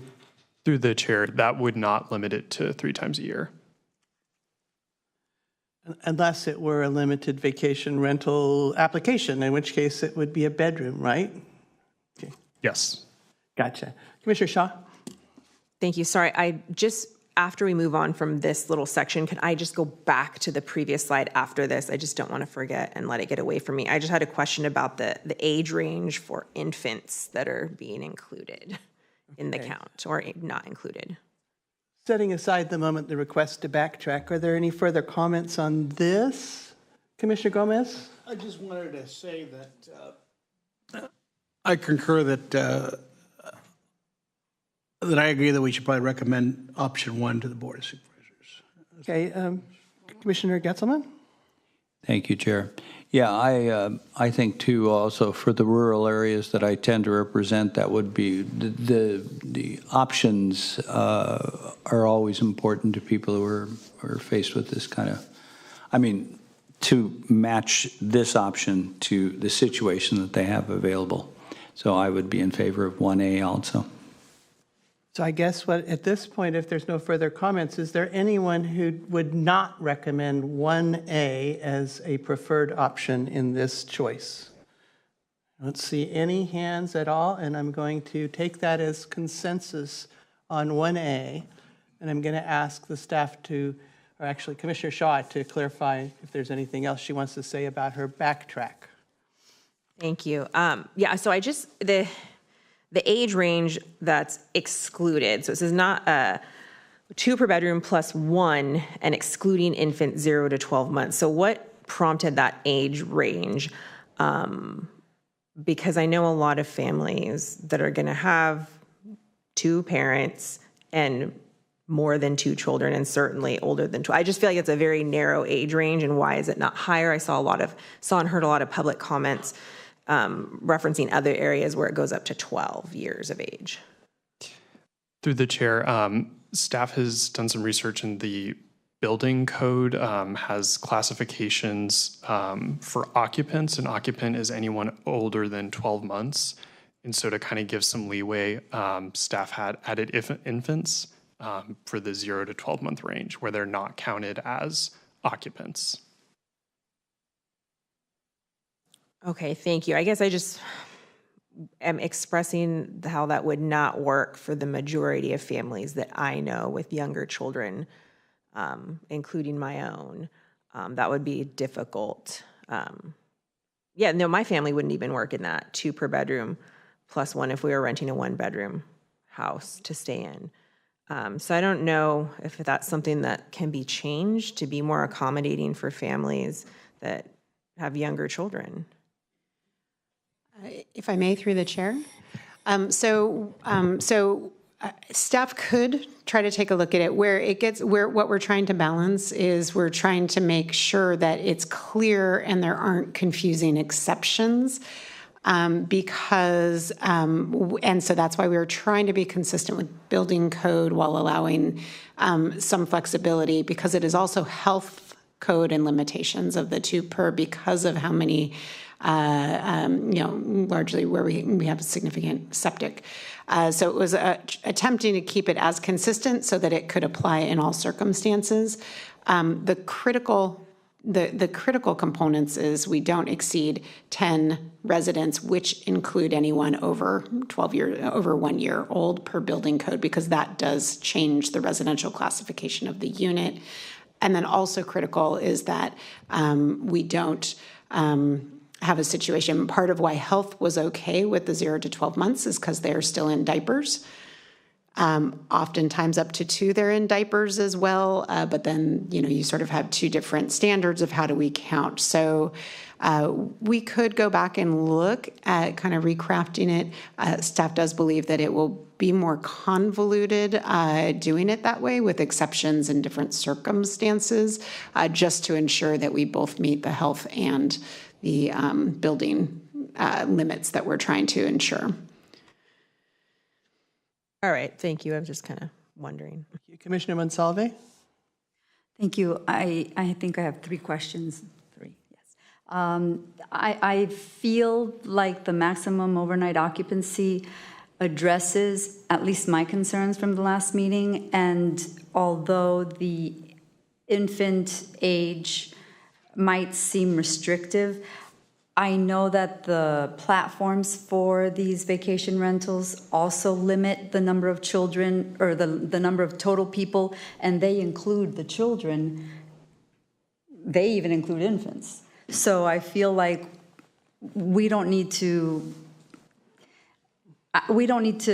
create something very different and convoluted, because the platforms are going to restrict it anyway. But I'm curious, because you've said that we've got other codes that limit 2 per bedroom. How do we put 4 adults per bedroom in worker housing? That's one question. I'm sure there's reasons, I just don't. I'm not well enough educated, so I'm curious. Please. So it's really a question for environmental health, but I do believe we have environmental health on. My understanding, however, is, for example, work or employee housing, as a part of an entitlement process, when they go through, they size the septic appropriately. The sizing for septic, for example, as a part of single-family residences, makes the assumption of 2 per bedroom in doing the sizing and calculations. So it's that standard. And then my second question was, you said that there's no limit to the number of homestays that an owner can have in a year, but the limited vacation rentals are 0 to 3, and commercial, I think that was on a different page, or maybe in the packet, I don't remember, but did we see that somewhere already? Yeah, and through the chair, just to clarify, the limited vacation rentals those are for the non-hosted. So limiting commercial are the non-hosted, and homestays are where the owner is actually in the dwelling while it's being rented. Okay, so homestay is owner, limited vacation rental is not owner required? Yes, for those 3 times per year. 3 times per year, and commercial vacation rental is also not owner. All right, thank you so much. I forgot my 3rd question. Thank you. Just to be clear, both the homestay and the limited vacation rental, so again, we created a separate homestay option. So these are 3 categories now. And both the limited vacation rental and the homestay, which the homestay requires the owner, it's their home, those are limited to 1 rental contract per week. So for a homestay, the maximum number of rental contracts you could have is 52 or 56. I get deck of cards and weeks in the year confused. But it's whichever one of those. That would be the maximum number of contracts you could have. And that was attempting to address the concern of frequent turnover of guests for something that is ministerially approved. And in the limited vacation rental, you still could only have 1 contract per week to limit the turnover, but you could only do 3 of those in the year. And those would be non-host, nobody on site. basically, if you want to go away for car week because you can't get out of your driveway, you could rent your house out to somebody who wanted to be there then? You know, something like that. Commissioner Daniels? Yes, I think Commissioner Monsalve asked a similar question, but the public comment that we got about the restriction on number of visitors for the homestays has been addressed, because this is a new number, this 10, than we saw last time.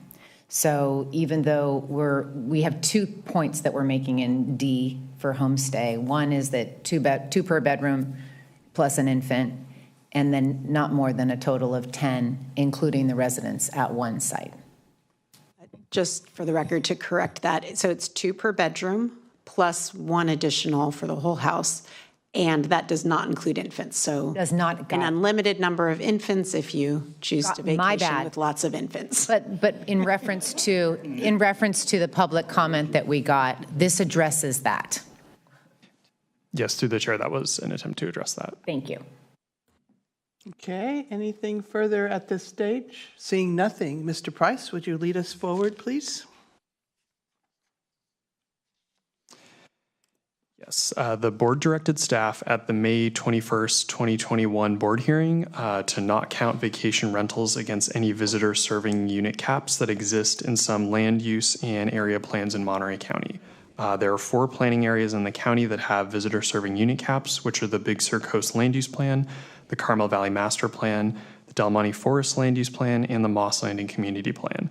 The Carmel Valley Master Plan counts bed and breakfasts against the visitor serving unit cap in the Carmel Valley Master Plan. Bed and breakfasts are not necessarily limited to 10 occupants as vacation rentals are, and vacation rentals are a unique category when it comes to land use regulations. Vacation rentals are the use of an existing residential house for the purpose of transient visitor serving uses, and they are in residential neighborhoods. Vacation rentals are intended to be residential, and once the vacation rental use ceases, they could return to a residential single-family dwelling. Vacation rentals are treated as our own unique type of use that is separate from traditional visitor serving uses, and they have their own count separate from the visitor serving unit count because they are not traditional visitor serving uses as envisioned in the various land use plans.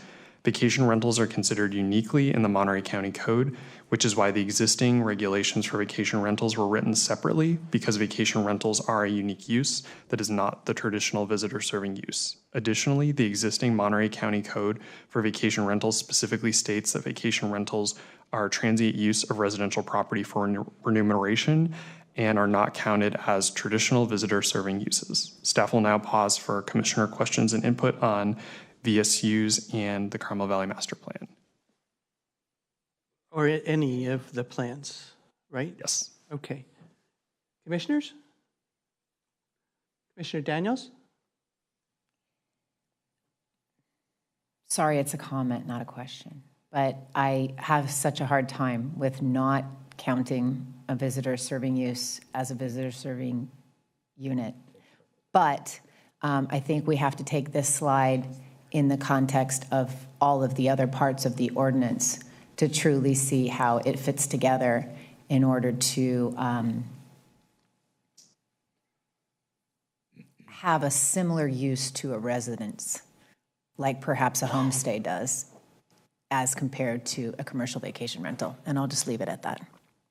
Thank you. And I believe I agree with that in terms of we say something is a visitor serving use and we charge transient occupancy tax on it. It's to accommodate visitors.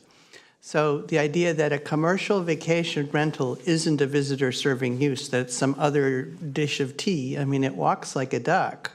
So it really does take away from the residential character of that particular area. I agree with Commissioner Daniels that the other limitations included in the proposed ordinance do address that, but the finding that it's not the same continues to bother me going forward.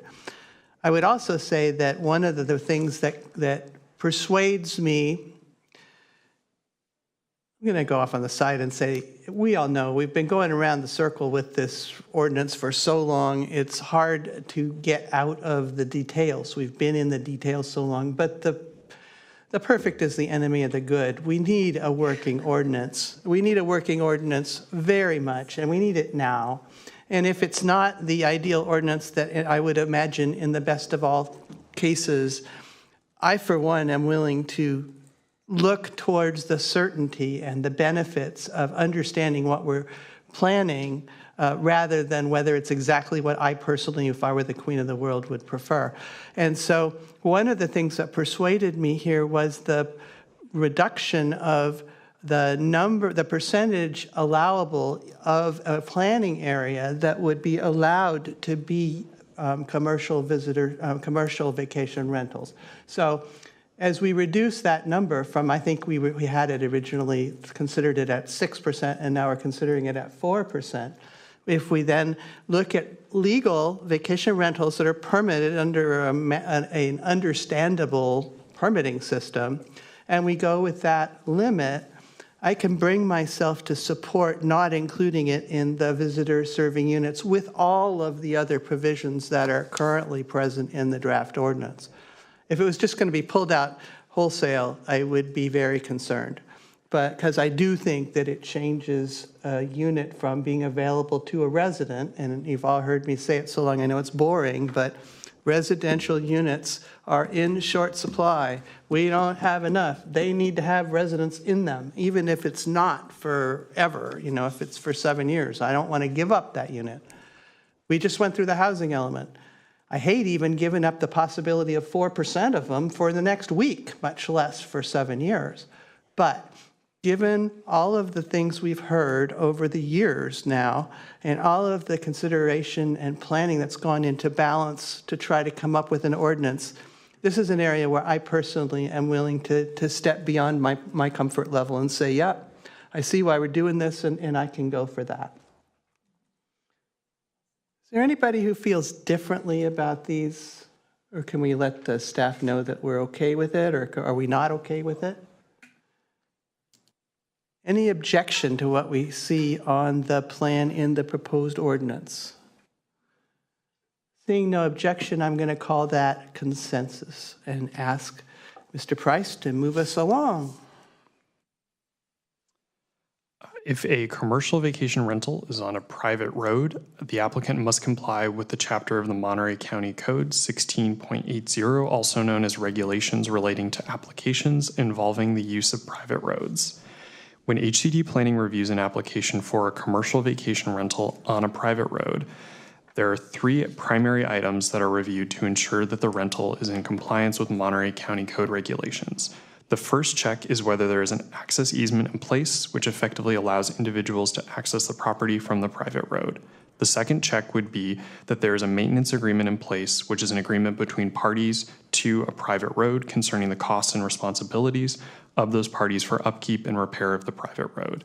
The third check would be whether the access easement, maintenance agreement, or other legally recorded document related to the private road clearly prohibits vacation rentals.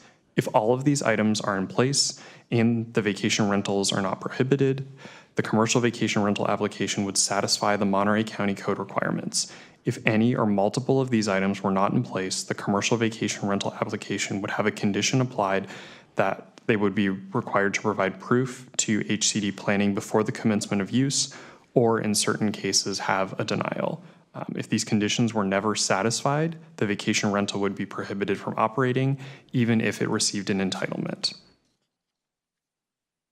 And staff will pause here for questions related to private roads. Thank you. My first question is, this is a discussion of commercial vacation rentals. It wouldn't apply to the proposed homestay or limited, is that correct? That is correct. Okay. Commissioners, Commissioner Daniels? Thank you. So what if there were a circumstance where you have a private road and you have the applicant who wants to have a short-term rental has an easement, they have a maintenance agreement, and there's no condition clearly in the road agreement, but every single person on that road does not want the commercial vacation rental with the exception of the applicant. What does that situation look like for the other homeowners along the private road? Through the chair, there are noticing requirements as well. So the applicant would have to send out a notice to all of the other homeowners on the private road. So they would be notified of that and could make public comment or make their concerns known to the appropriate authority. And take it one step further for me. So they complain. They say, we don't want the short-term rental on our road. They make their voices heard. That could potentially result in the appropriate authority denying the commercial vacation rental use permit and the vacation rental operation license. And in this plan for a commercial vacation rental, remind me, who is the authority to issue these permits? The appropriate authority is the zoning administrator. And that's generally a hearing? Yes. Okay, thank you. So it is a discretionary permit that discretion can be exercised. Anybody else? Commissioner Shaw? Okay, at the risk of sounding really dumb, but I'm just curious, and because I don't understand, and it might be something that fellow commissioners can answer. To some degree, this strikes me as just like the random housewife, stay-at-home mom up here trying to digest all this. A lot like similar to being asked to interpret CCNRs and HOA stuff. Like, this is a private road, so it's a private problem. But now we're involving like county time and resources to interpret and have a hearing. I just wonder, like, where do we draw the line at what we're willing to interpret on private property? And how would that even, like, is this just the best we can do? Because it just seems very like labor and time intensive. And If I may, through the chair, so the proof of access ordinance is already existing county regulation, and it applies to discretionary permits that result in a change of use. And so, because these would be use permits or coastal development permits, it would apply as a change of use. But the way that the proof of access ordinance was crafted was to keep it much more simplistic. We look at the plain language of the agreements, and it's really just about a decision whether or not to apply a condition. Do you have a maintenance agreement? Yes, no, apply the condition. Do you have the easement access? Yes, no. Is there any prohibition in the plain language that makes it clear this is a use you could not do? So it's different from CCNRs because it was already contemplated and kind of fleshed out in this existing regulation. And through the chair, just for reference, it's chapter 16.80 of the Monterey County Code where that's all laid out. okay, thank you. Very helpful. Even if it was just repeating what was already said, I somehow digested it better and I understand now. One more question. Because it's discretion, it's up to the discretion of the zoning administrator. It really is up in the air if 2 houses complained or 10 houses complained. It's kind of just like this process, right? Where there's no guarantee that it would be denied if enough people complained, right? It's a discretionary process, and I think what's important about that is that each case is looked at differently. In some cases, people don't like the idea of the operation, may not want it, but it could be a circumstance where they meet every standard in county code, and the basis of the concerns don't seem to be something that, that perhaps they could be addressed through an additional condition placed, like limiting, further limitation of how many. So it does not, so because it's discretionary, it allows the decision-making body, in this case the ZA, or if appealed, it would come to the Planning Commission. It allows that discretion to hear the nature and of the public comment and to take action accordingly. Thank you. Because it's a big county and one size does not fit all. So once we have special considerations like that, we have to have a process to allow us to consider them. So, and that's always difficult because it takes longer when you have to go and look at each individual thing and all of the pieces that go into it. But it is the way that we allow some kinds of considerations for special circumstances. So I really appreciate that there is a discretionary process. We're attempting to streamline that discretionary process, but that still allows us to consider what's special about each individual application. So if we just have somebody who have inherited a feud from their grandparents and just don't like anything that that person does, that would come out in the conversation. You've heard it here. Or if we have some situation where there's a legitimate concern about, say, the road, or say the water, or say something that that the persons on the road didn't think was represented correctly, that would also come forward and be something that could be considered. And as staff said, you could change the conditions of the proposed permit, or you could see if they could come to some agreement or something like that. So I think it's really hard to balance being able to not have one size fits all and still be efficient. In some cases, you have to take the time. So, any further comments, questions, discussion on this item?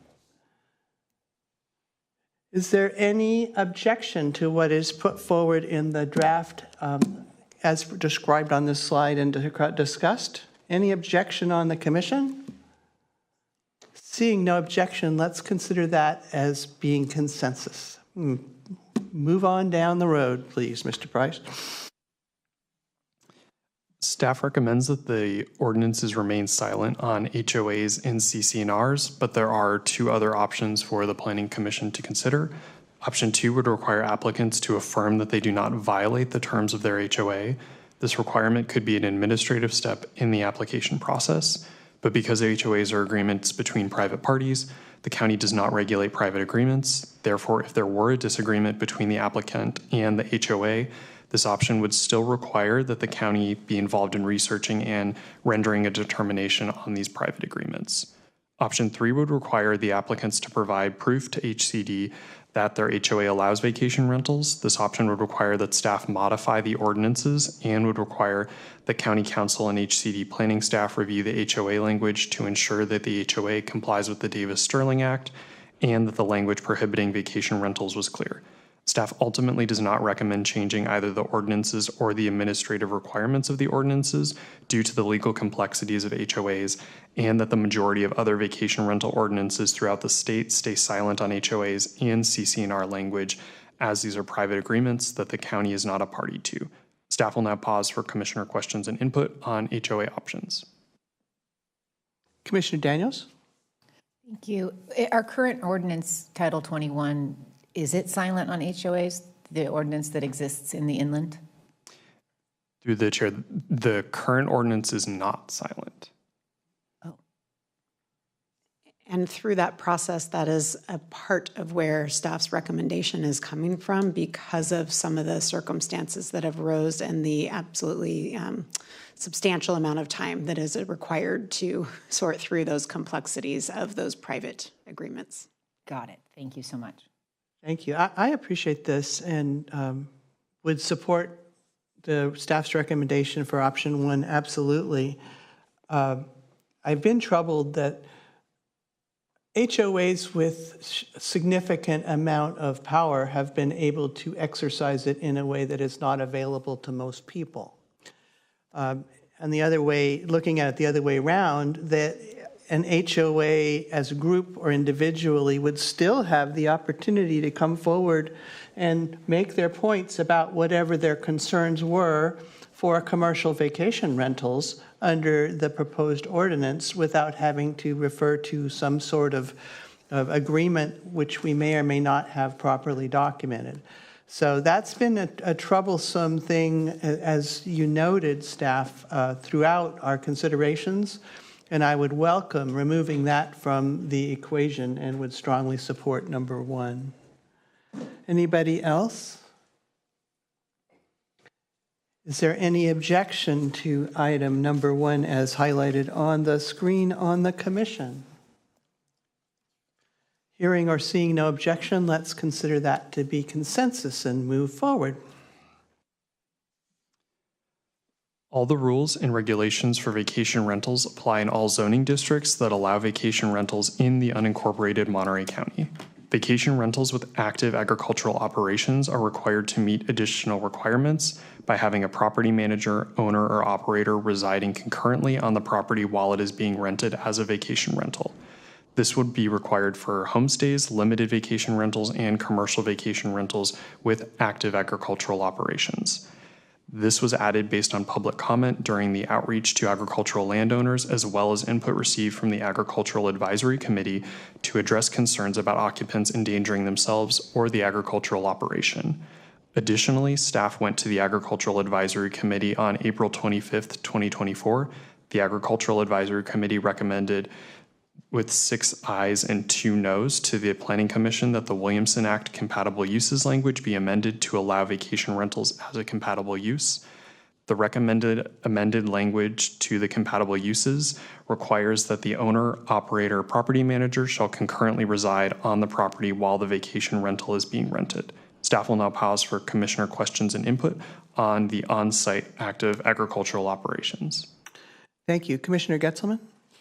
Yeah, just a very quick question on definition of the property manager, owner, operator residing on the property. Some of the properties are large. You don't necessarily mean next door to or immediately adjacent.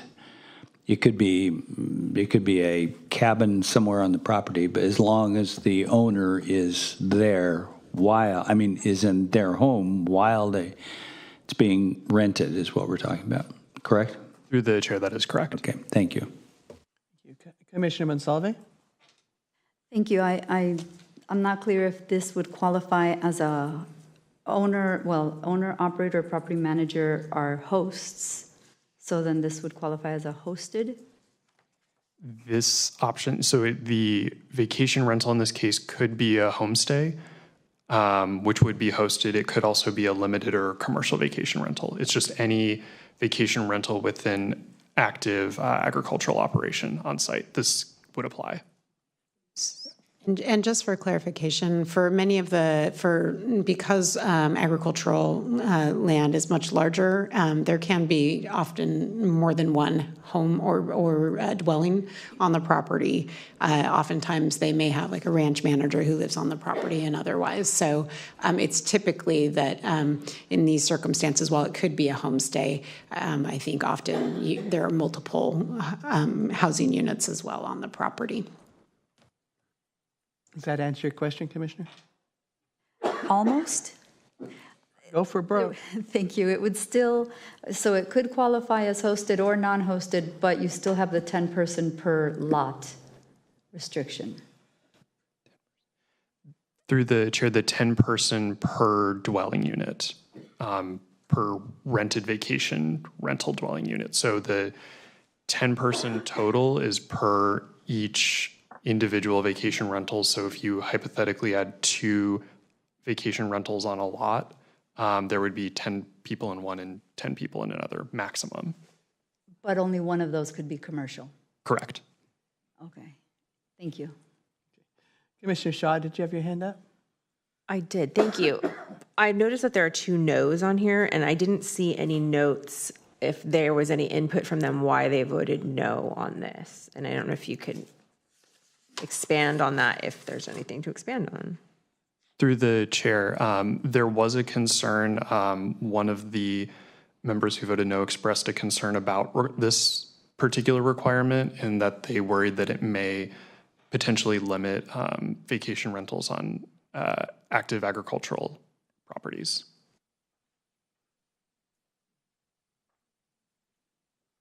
Okay. Anyone else? Is there any objection to the proposed language? Commissioner Mendoza? On some of these agriculture pieces of property that are substantially large, sometimes you have multiple residents. And you mentioned that you can only have 1 commercial rental per legal lot. But yet, if you have a 20,000 acre ranch, you have 4 or 5 residents and they want to rent out 3 of them as commercial, you could not do that, correct? Under what we currently have?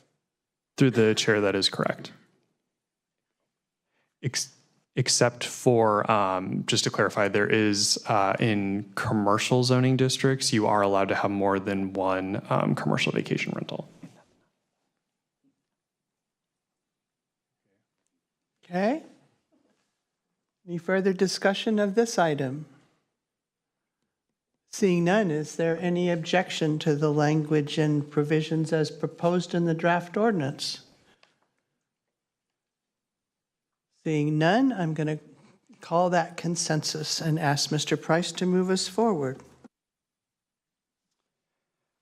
Apologies, this slide was from the prior presentation, but I just want to review it again to provide clarity. All vacation rentals will be required to obtain a transient occupancy tax certificate from the County of Monterey Treasurer Tax Collector.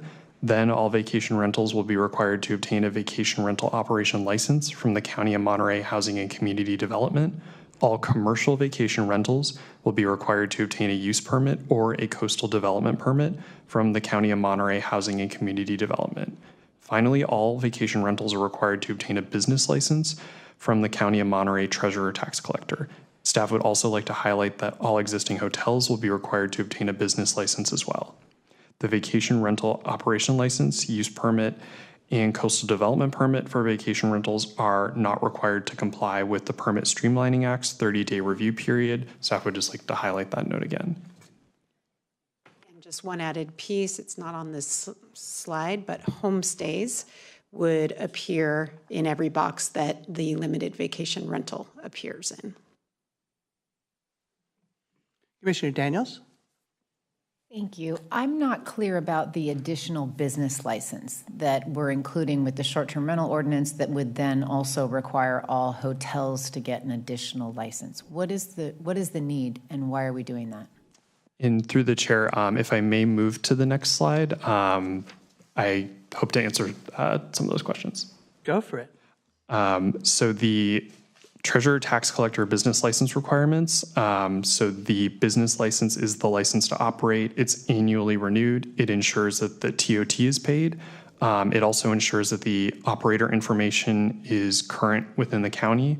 It also ensure that the appropriate tax rate in Monterey County Tourism Improvement District, also known as MCTID rate, is being applied and satisfies the 2020 civil grand jury recommendation for transparency and coordination between HCD and TTC with respect to transient occupancy tax. And it offers an enforcement mechanism for delinquent TOT with revocation of the business license. And someone from the Treasurer Tax Collector's Office, Lynette Charlesworth, is also available if the commission has additional questions.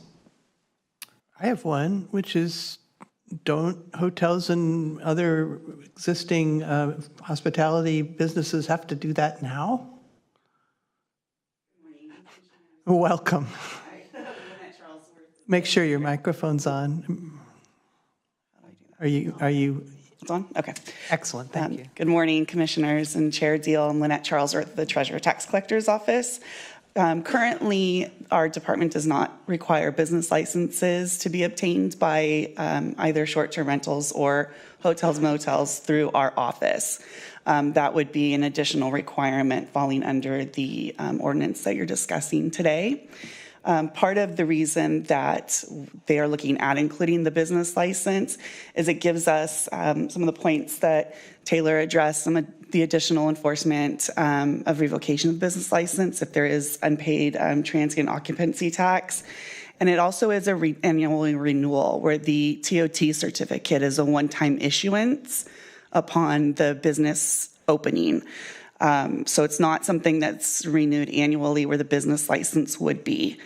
And again, as Taylor pointed out, the other reasonings there, it does allow some coordination between HCD and TTC as we work through the licensing of these short-term rentals. But to go back to your original question, currently hotels do not obtain a business license through our office to operate. There's a specificity in there about through our office. What does that mean? Through the Treasurer Tax Collector. I understand, but does that mean there are licenses, a business license they obtain elsewhere? I'm sorry to be so ignorant. No, I could assist. It's Chapter 702 of the Monterey County Code created the requirement for business license, and that was enacted by the board in 2016, and it was only enacted specific to cannabis businesses. And it was just that small call out that cannabis businesses must obtain business license. So what's before the commission is expanding Chapter 702 to also apply it to short-term rentals and then also hotels. And I think as Taylor and Lynette have gone into, it will help administratively treasurer, tax collector, administer, collect, and do certain things with TOT. And if I said anything incorrect, please correct me, but. You're correct. There was one more point that I wanted to make also in the requirement for the business license to be obtained by the hotels, motels, as well as short-term rentals, is it'll help to ensure that they're paying the correct TOT tax amount. There is a proposal before the board to separate the tax rates from hotels, motels versus short-term rentals. So this would also help ensure that the correct tax amounts are being paid. And I can piggyback on that. On June 20th, the board will be considering resolutions to put certain ballot measures on the ballot, one of which would be to increase the TOT, and a part of that is to separate the hotel as defined in the code and short-term rentals to have different rates.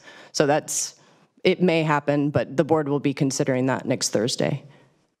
I guess this is just a personal interest question, but is the treasurer tax collector prepared to deal with processing these all in an appropriately expeditious manner for all of our existing hospitality partners?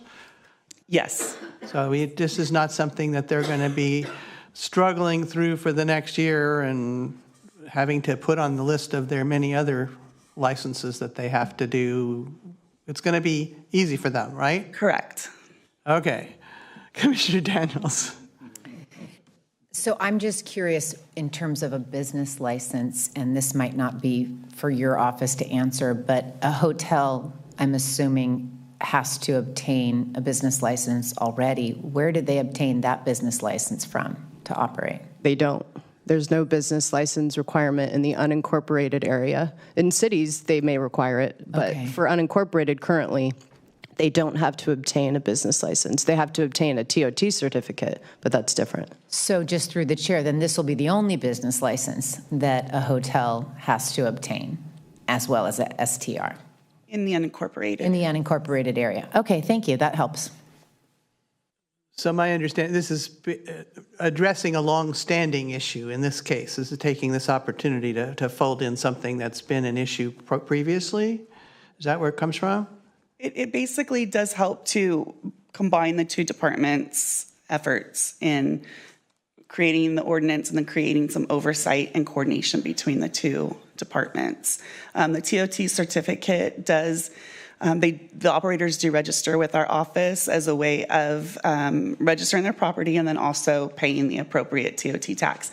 This is an added element for the TTC and HCD to work in coordination. And through the chair, I believe this was something the board previously gave direction on in previous hearings about these ordinances.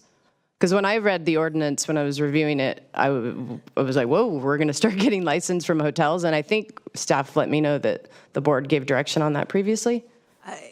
I don't recall specific direction where the board said, yes, establish a business license for hotels. The staff made a point to flag that the new business licenses would be for both vacation rentals and now encompassing homestays, and for hotels, and the board expressed no concern about that.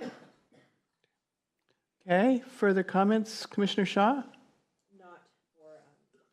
Not for about the TOT specifically, maybe back to the previous slide. I'm just going to go out on a limb here, and I really wish that we would just separate homestays completely and really minimize the amount of taxing and fees and licensing that happens with homestays, similar to what I've read about in other communities. I know that Aptos, Seacliff, and I believe it's Capitola, another local Santa Cruz County town, they require no permits for a homestay type of situation. So while I know that they will naturally incur like staff hours, I I'm assuming, based on what we heard in the last application, some of these numbers are very like cost prohibitive. And I would like to see these homestays facilitated by reducing the cost and amount of like kind of legal hoop jumping they have to do to be legal. I don't know if that's a possibility. Thank you. Anybody else? I'd just like to say that, yes, I share the concerns about wanting to make sure that homestays are obtainable, it's possible to do them legally, and would certainly, looking at the numbers, I don't think those are unobtainable kinds of numbers that we've heard about given the revenues that are produced. I really don't. We do have to have some enforcement, and I think that, again, much as we'd like to be able to move towards some of the things that have happened in other areas, we've spent too much time over this. We've got to find some way through, and perhaps with operations, we can see where there might be some efficiencies. But I don't see how we're going to correct that concept at this point in the process without slowing it down, and I am very much concerned about slowing it down myself personally. Staff, did you want to respond to that? Yeah, just to provide a little bit of information. So it is true, while the permit fees have not been established, staff anticipates that the vacation rental operation license would be less costly than, clearly much less costly than the use permit or coastal development permit. That being said, again, depending on the nature of the operation, I think the revenues can vary. One option that staff did contemplate, but ultimately did not come forward as a recommendation, was to have homestays as a separate option that was an allowed use, subject to certain criteria. And so it would not be, what that would do is the criteria could establish sort of those core limits that you'd want to place, and as long as somebody's operating within those limits, it's an allowed use. Should we have information that they operate outside of those limits, then that would trigger code compliance and possibly having to come in for a different type of operation permit. It would not be as extensive as all of the rules, good neighbor rules that are included in Title VII. And staff, it would take time to go back and add that as an allowed use. I don't believe it would substantially delay, but it would require some additional ordinance work, and then, of course, honing in on what that criteria would be that would be appropriate. So that would be the approach that we would need to take. Commissioner Daniels? So when I look at this chart and you take out for a homestay or a limited vacation rental the need to get a use permit or a CDP, even if we haven't come up with the permit fees yet, this is a much lower cost option. I don't know how we get away from a tax certificate. I mean, you need to know that they're operating. Somehow we need to know that at the county HCD level that they're operating, and that would be your license, which could be over the counter, I'm guessing. And then we just had the conversation about the business license, which also helps with the collection of TOT and enforcement. So even though it's a big chart, I feel like it's a very simple path for someone who wants to do a homestay as compared to someone who's going to go through the use permit or the CDP. So I'm comfortable with it. Commissioner Monsalve? Thank you. Through the chair, staff said that they explored the option to exclude homestays, but ultimately decided not to bring it forward. Why? What was your reasoning that it wasn't?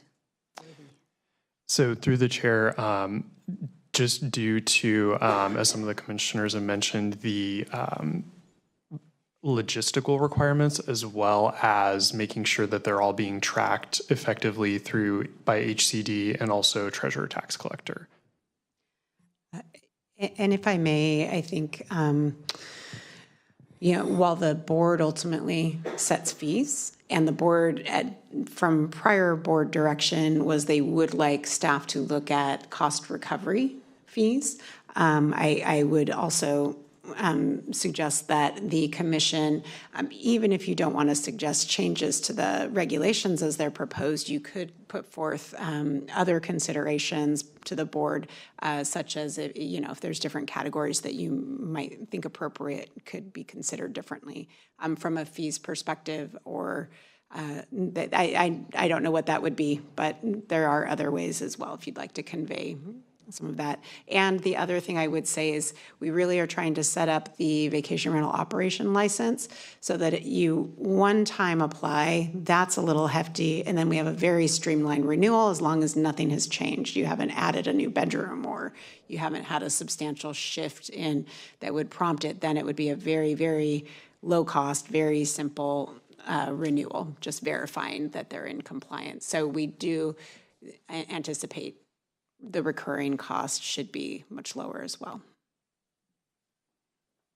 Thank you. Through the chair, actually, that was number one for me as far as comments from last time and for today. Some kind of scale as far as those permit and licensing fees. So thank you. Thank you. I think I share that as well. And if there were something to send forward to the board, two things. One of them is that I would like us to encourage the most efficient and economical application process for homestays, because homestays, to my mind, fit our goals best.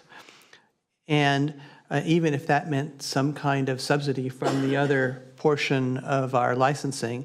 And then the other thing is that with the explanation here today, and I thank you, I'm really welcoming the coordination between the treasurer tax collector and HCD to try to bring together a cohesive program around this use. I really think that in and of itself is going to be a great help in making it rational and fair.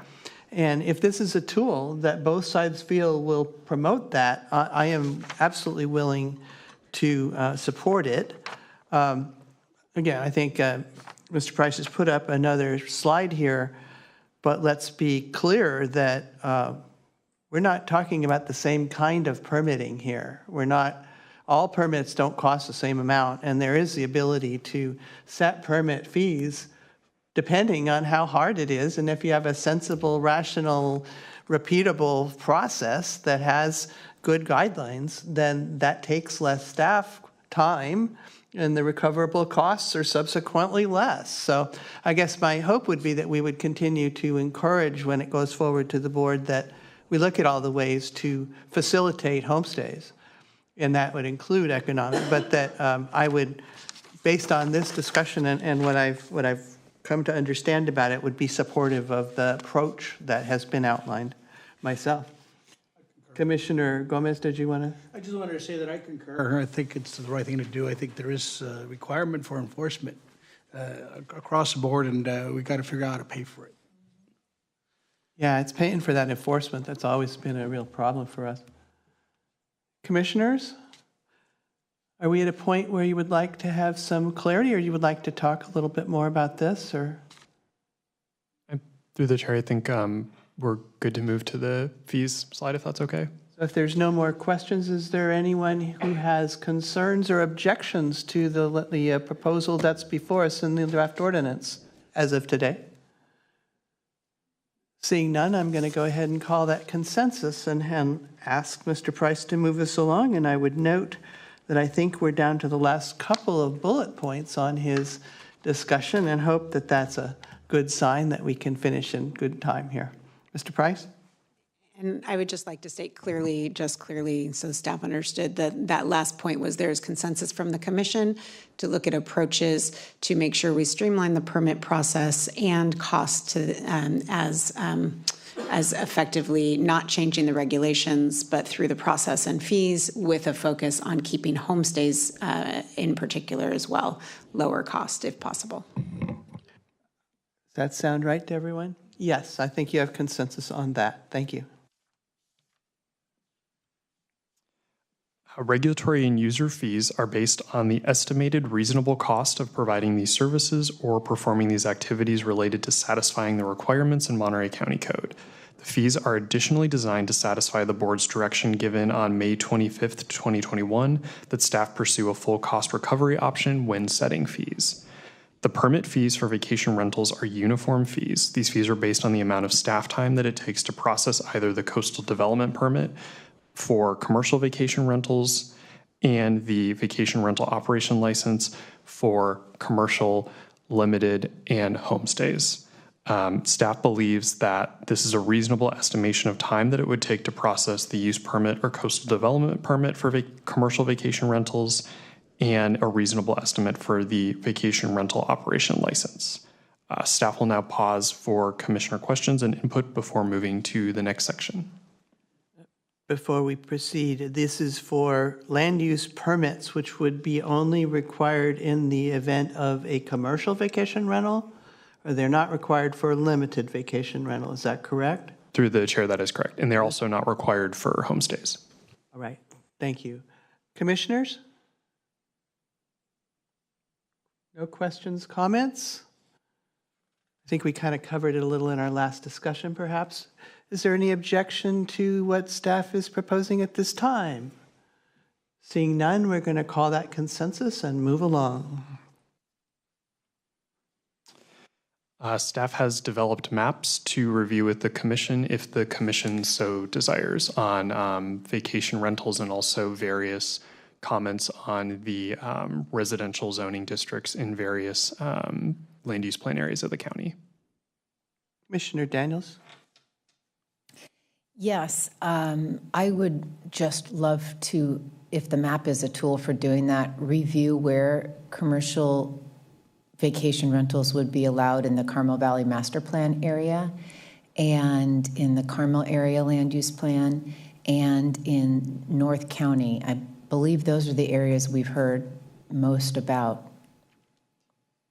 Yeah, through the chair, commercial vacation rentals are not allowed in RDR, LDR, MDR, or HDR in the Carmel Valley Master Plan.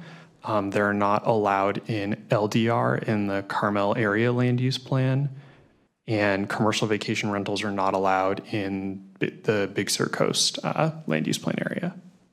Is that available on the map? Yes. Thank you. Quinn, would it be possible to share my laptop?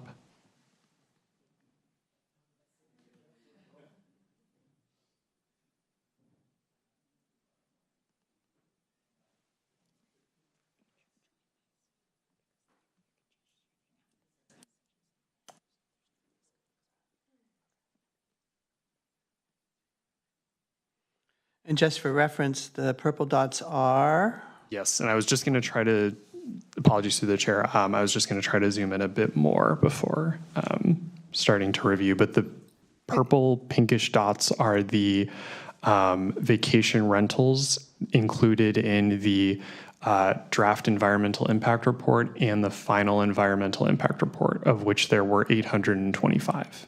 So these are the existing that we know about as of, has nothing to do with permits at this time? Correct. So the question was, where are commercial vacation rentals going to be allowed in Carmel, Carmel Valley, and North County? So where are commercial vacation rentals allowable according to the zoning that you've outlined? And can I add Highway 68 corridor, even though we haven't gotten, I'm just curious as I see the purple dots. Yes, so through the chair, it may be easiest if I first start with the Carmel Area Land Use Plan in the LDR. So all of these pink dots in this yellow kind of background, those would not be allowed to operate as commercial vacation rentals. And I also do just want to state the pink dots are approximate locations, so that those are not the specific locations of the vacation rentals, they're approximate. So where would commercial vacation rentals be allowed in this land use area?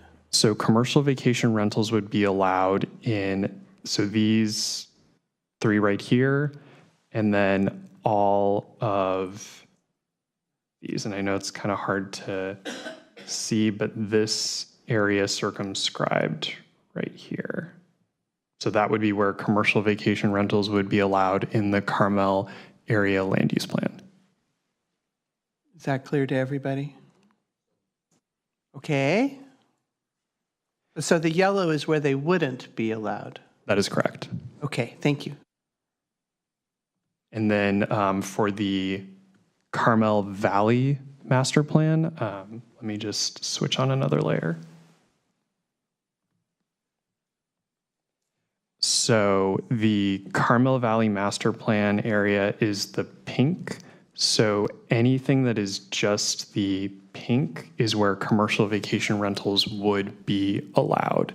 Any area that's the yellow, kind of the tannish, or the orange over here, commercial vacation rentals would not be allowed. And I think for clarification, are you calling that pink?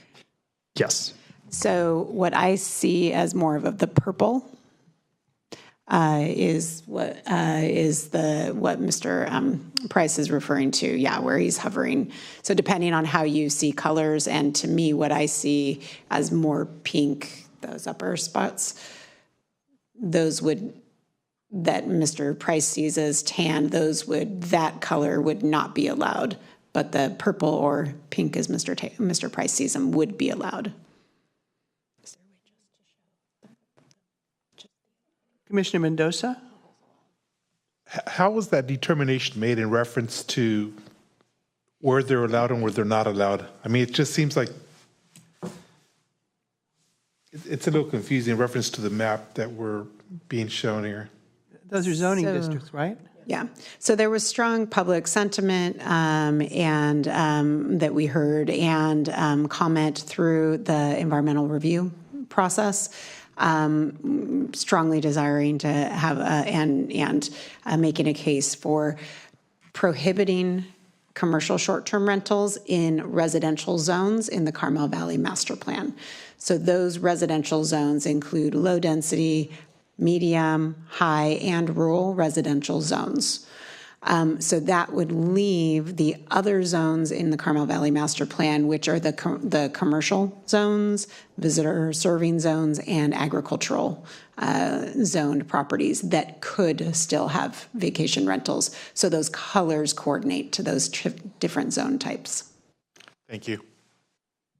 Everybody clear on that? Okay, let's move on to 68, or is closest probably, or North County, whichever. Yeah, maybe through the chair, the Highway 68 corridor. Sounds good. So in the Highway 68 corridor, which I believe is split between a couple different planning areas, Toro and also the Greater Monterey Peninsula, there are no prohibitions on commercial vacation rentals in any zoning districts. So as I kind of slowly pan here, and please feel free to stop me, all of these pink, purple dots would be allowed to operate as commercial vacation rentals. Commissioner Daniels? And just to be clear, assuming we have an ordinance and we go through the process and people have to apply for a permit. Always good to keep remembering that. Thank you, Commissioner. Any questions? Okay, can we see North County then? Yes. And I would assume that as you're moving along, the areas that are in the valley and the inland areas are similar to Highway 68? That is correct. And I can review those if the commission would like to see them. So this is North County. So as you can see, there are kind of some pink dots dispersed, a decent amount in Moss Landing, the Moss Landing Community Plan, and then quite a few over here. These are, staff would just like to note the Monterey Dunes Colony, which is excluded from the ordinance because that was they were permitted as vacation rental style operations. So it would be, all of these would be allowable in terms of the zoning districts? All the ones you see here? Through the chair, that is correct, and they would be allowed as commercial vacation rentals. Be commercial vacation rentals. Any questions? Commissioner Daniels? We did have some public comment requesting that North County have some prohibitions. Can you just comment on the choice not to do anything in North County at this time? Yeah, through the chair, there are a significantly smaller amount of vacation rentals in North County, and North County Coastal, as well as North County Inland, as well as Moss Landing. Those areas do all have limitations on the commercial vacation rentals. So that would still limit commercial vacation rentals as it would throughout the county. Through the chair, just to clarify, the 4% is the number I'm talking about. Okay, so they would still have the 4% as per the ordinance, and every green and purple dot that you see would have to go through if it's a commercial vacation rental, they would now have to go through the permit process once this ordinance is adopted. Yes, that is correct. I have a question, which is in Moss Landing. Moss Landing has an important residential community, but it's not very big. Could you just highlight for me where the commercial zones and where the residential zoning occurs within Moss Landing and the Moss Landing Community Plan area? I may need to toggle to a different map because I don't think that was one of the many layers that I included, but if you give me a second, I can do that. It's all right, you could probably get there here. Where do we have commercial zoning in Moss Landing?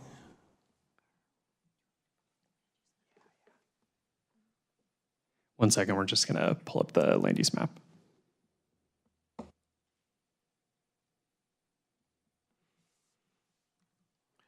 Because percentages are a little worrisome when the overall number is so low. I just wanted to get a more specific understanding of how that was going to work with that community's planning process.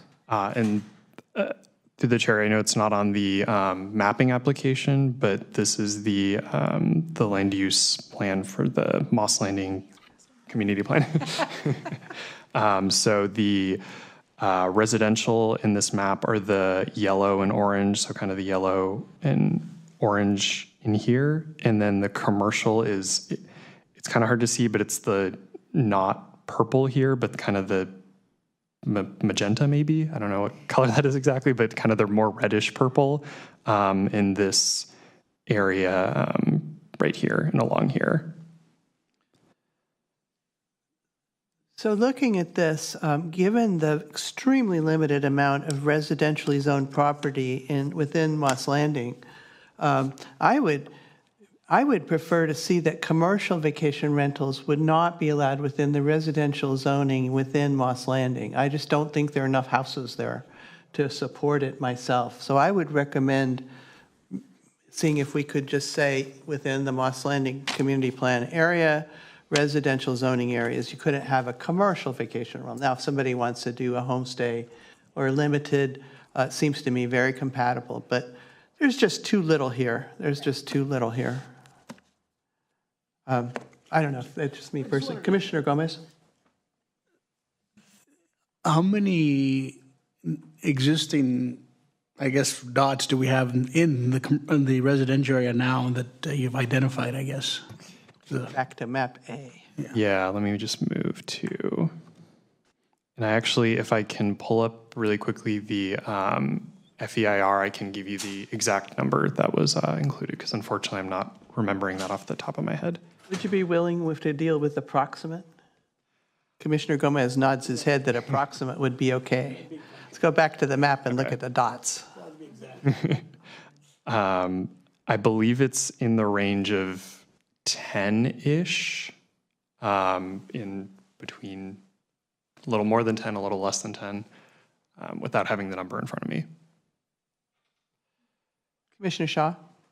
I know these are approximate dots, but being like extremely familiar with this area, I'm seeing dots where there's no houses there. That's like in the, there's the two that are on the left side of, there's one in the river, one in the slough, one on the beach. There's no houses there. That's like way off then, because there's nothing there. Yeah, and apologies. Through the chair, yeah, some of the dots are more approximate than others. I don't know the exact methodology that our consultant used, but I do know that some are more accurate and some can be quite, have a broad distance. Through the chair, yeah, that's like, I'm just saying that's a huge distance. I don't know where those three dots could possibly be moved from. That's a big inaccuracy for me. When I look at this dot that's in the Old Salinas River in the kind of slough zone of the Old Salinas River, and then next to the path that goes behind that beach, there's no houses near there. So I just wonder, where do those 3 dots actually belong? Through the chair, this is from data from a consultant, and I think the general numbers are correct, but for various reasons, they didn't pinpoint exactly on the map where these properties are located. Okay. So I think you can rely on the number of dots, just not the exact location. Thank you. I guess I just wondered, are they in the neighborhood that exists there? But we can't answer that, but thank you. We don't know, and we don't know if they're even still there, because this was then, we don't know what's happening now, but the concentration question for me is at the root of this, and the concentration in a small community like that seems to me to be really important, and I stand by my recommendation that I would like to ask that residential zoning areas within the Moss Landing Community Plan be excluded for commercial vacation rentals. Commissioner Daniels? I would support that. If I may, just through hearing the thumbs up, I did want to confirm there are 61 residential dwellings, and with a 4% cap, there would be 3. At a 6% cap, there would be 3 allowed. So I believe at a 4% cap, it would be 2. So it can be no, or leave it consistent with just knowing that 2 would be allowed in this area as commercial vacation rentals. I personally would stand by they're not appropriate in the residential zoning areas in Moss Landing at all, because otherwise you have 2 people out of 64 have a gold mine because they got there first, and goodness knows what'll happen. No, I just don't think it's appropriate. Is there anybody else who disagrees with that? I don't mean to be assuming. I see no disagreement on the commission, so I would call that consensus on that particular point. Is there additional discussion of the density question overall?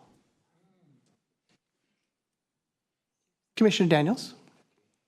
Yes, only because there was, and I'm not sure if you have an additional density slide coming up, and if you do, I'll wait. Through the chair, yes, we do have additional density slides. Okay, great. Go for it. And Quinn, would it be possible to share the PC now? Apologies. Thank you. So let me just move. Okay, so during the CEQA process, some comments were made on additional methods to limit the concentration of commercial vacation rentals on a more granular level than by planning area. Because of the additional staff research and regulatory requirements that would be required to implement these additional concentration limits, staff does not recommend adding additional concentration limits. However, if the commission recommends, staff could recommend that the board consider concentration limits and that the planning commission's preferred approach to concentration limits would be presented to the board. Of the options listed above, the easiest option to develop and implement would be to include language related to concentration limits by prohibition on other commercial vacation rentals on adjacent residential parcels. Staff would like to note that all of these options may create a situation where potential applicants would not be able to apply for a commercial vacation rental and could try to seek exceptions from the county. Adding these options would also increase the likelihood that the county would need to amend the ordinances to allow exceptions, which would complicate the ordinances and create additional regulatory requirements. These options would also require that the county develop a clear tracking procedures, which would likely be in the form of a lottery, which would be on top of the existing lottery that would be developed because of the limitations on commercial vacation rentals by planning area. Staff will now pause to ask the commission if they would like staff to review each of the options in more detail. Commissioner Daniels? I did read this section and it was very confusing, and I hear you. So this is another slide where I really feel like taken as a whole, the entire proposal that's before us. I was the one who brought this up asking for you to revisit it, one of maybe more than one, but taken as a whole, the entire ordinance, I'm less concerned about this and agree with the concerns that you just outlined, and think for myself, moving on and not including either one of these as a proposal from the Planning Commission would be my recommendation at this point. I would concur and add that concentration might be something that the discretionary decision-making process would consider when they review a permit application for a commercial vacation rental. You know, if it would be a factor, I think, particularly if somebody brought it up. So if there's a way to recommend that that be a consideration within the discretionary process, I would appreciate it, because it is a factor if there's a whole bunch of them all of a sudden. But I agree. I think trying to put a pin through that butterfly is probably more trouble than it's worth, given all the other things that are going on. Are there other opinions, thoughts, questions, comments? That being the case, I'm seeing no objection to the proposal that we do not add additional language with respect to concentration, and I'm going to call that a consensus. We'll see lots of nods. Okay. So apologies, but I will just skip these slides now. It is recommended that the Planning Commission adopt a resolution recommending that the Board of Supervisors find the vacation rental ordinance is consistent with the final EIR and certify the final EIR for the amendments to the Monterey County Code, adopt an ordinance amending Title VII to Monterey County Code to amend Section 7.02.060 and add Chapter 7.120, adopt a resolution of intent to adopt an ordinance amending Title 20 of the Monterey County Code to add Section 20.64.290, adopt an ordinance amending Title 21 of the Monterey County Code to amend Section 21.64.280 and add Section 21.64.280, and amend Resolution Number 01485, amending procedures for agricultural preserves, to add item number 14, which allows vacation rentals to the list of compatible uses within agricultural preserves, and add item number 15, which allows vacation rentals to the list of compatible uses within farmland security zones. This concludes staff's presentation. Staff is available for questions. Thank you, Mr. Price. That was a mouthful, subject. and I appreciate it. I want to just respond very briefly to begin with that for the members of the public. We have a couple of hands up on Zoom. We did have extensive public comment, and over the years have had incredibly extensive public comment and have received a lot of written comment. And public comment was closed in order to allow the commission to deliberate, which we didn't get a chance to do last time because we were listening to public comment. And so I just want to make it clear that this is part of that last hearing. We are proceeding based on all of the comments we've heard and received. In specifics, we did receive written comment from friends, artists, and neighbors of Elkhorn Slough on several occasions, and I personally have reviewed that and included it in my consideration if anybody's interested. We did receive a comment discussing potentially reviewing this ordinance on a regular basis, which I know most of us would think would be a great idea, but there's only so many hours in a day. So given that staff time is limited, I think it's a wonderful idea to review this, and perhaps we could look at practices that would allow us to see how many vacation rentals permits have been granted, of what kind, and whether there have been any significant complaints on some sort of a regular basis, but perhaps not as I wouldn't support a formal review simply because I'd rather all that effort went into enforcement, frankly. I think that's going to be the key to it personally.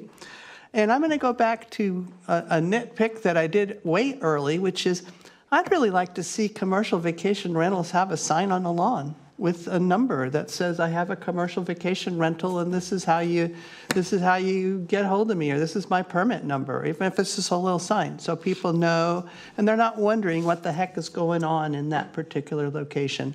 And I know it says no signage, but I found that useful, and I think it would be useful, and I just want to know if staff could comment on that opportunity, on that option. Yes, through the chair, staff did review the County of Kauai's outdoor sign requirement in the vacation rentals ordinance, and if the commission recommended, staff could bring that forward to the board or consider amending the vacation rental ordinances to add that language. again, for commercial rentals, right? I was referring to commercial vacation rentals. Yes, Commissioner Gomez. I don't know that anything else really warrants it, but it just seems like, I'd like to know, you know? Maybe I wasn't paying attention. Commissioner Daniels, comments? I would support that for commercial vacation rentals. And there was just two other things that didn't come up today that I was curious about. One was the phasing out, and we got some comments regarding the time that we were going to allow for phasing out and whether or not staff had any comments on that.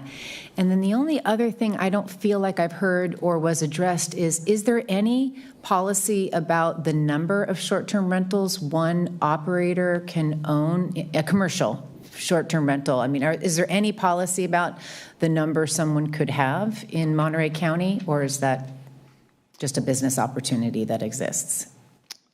Through the chair, that is not addressed in the current ordinances. Okay.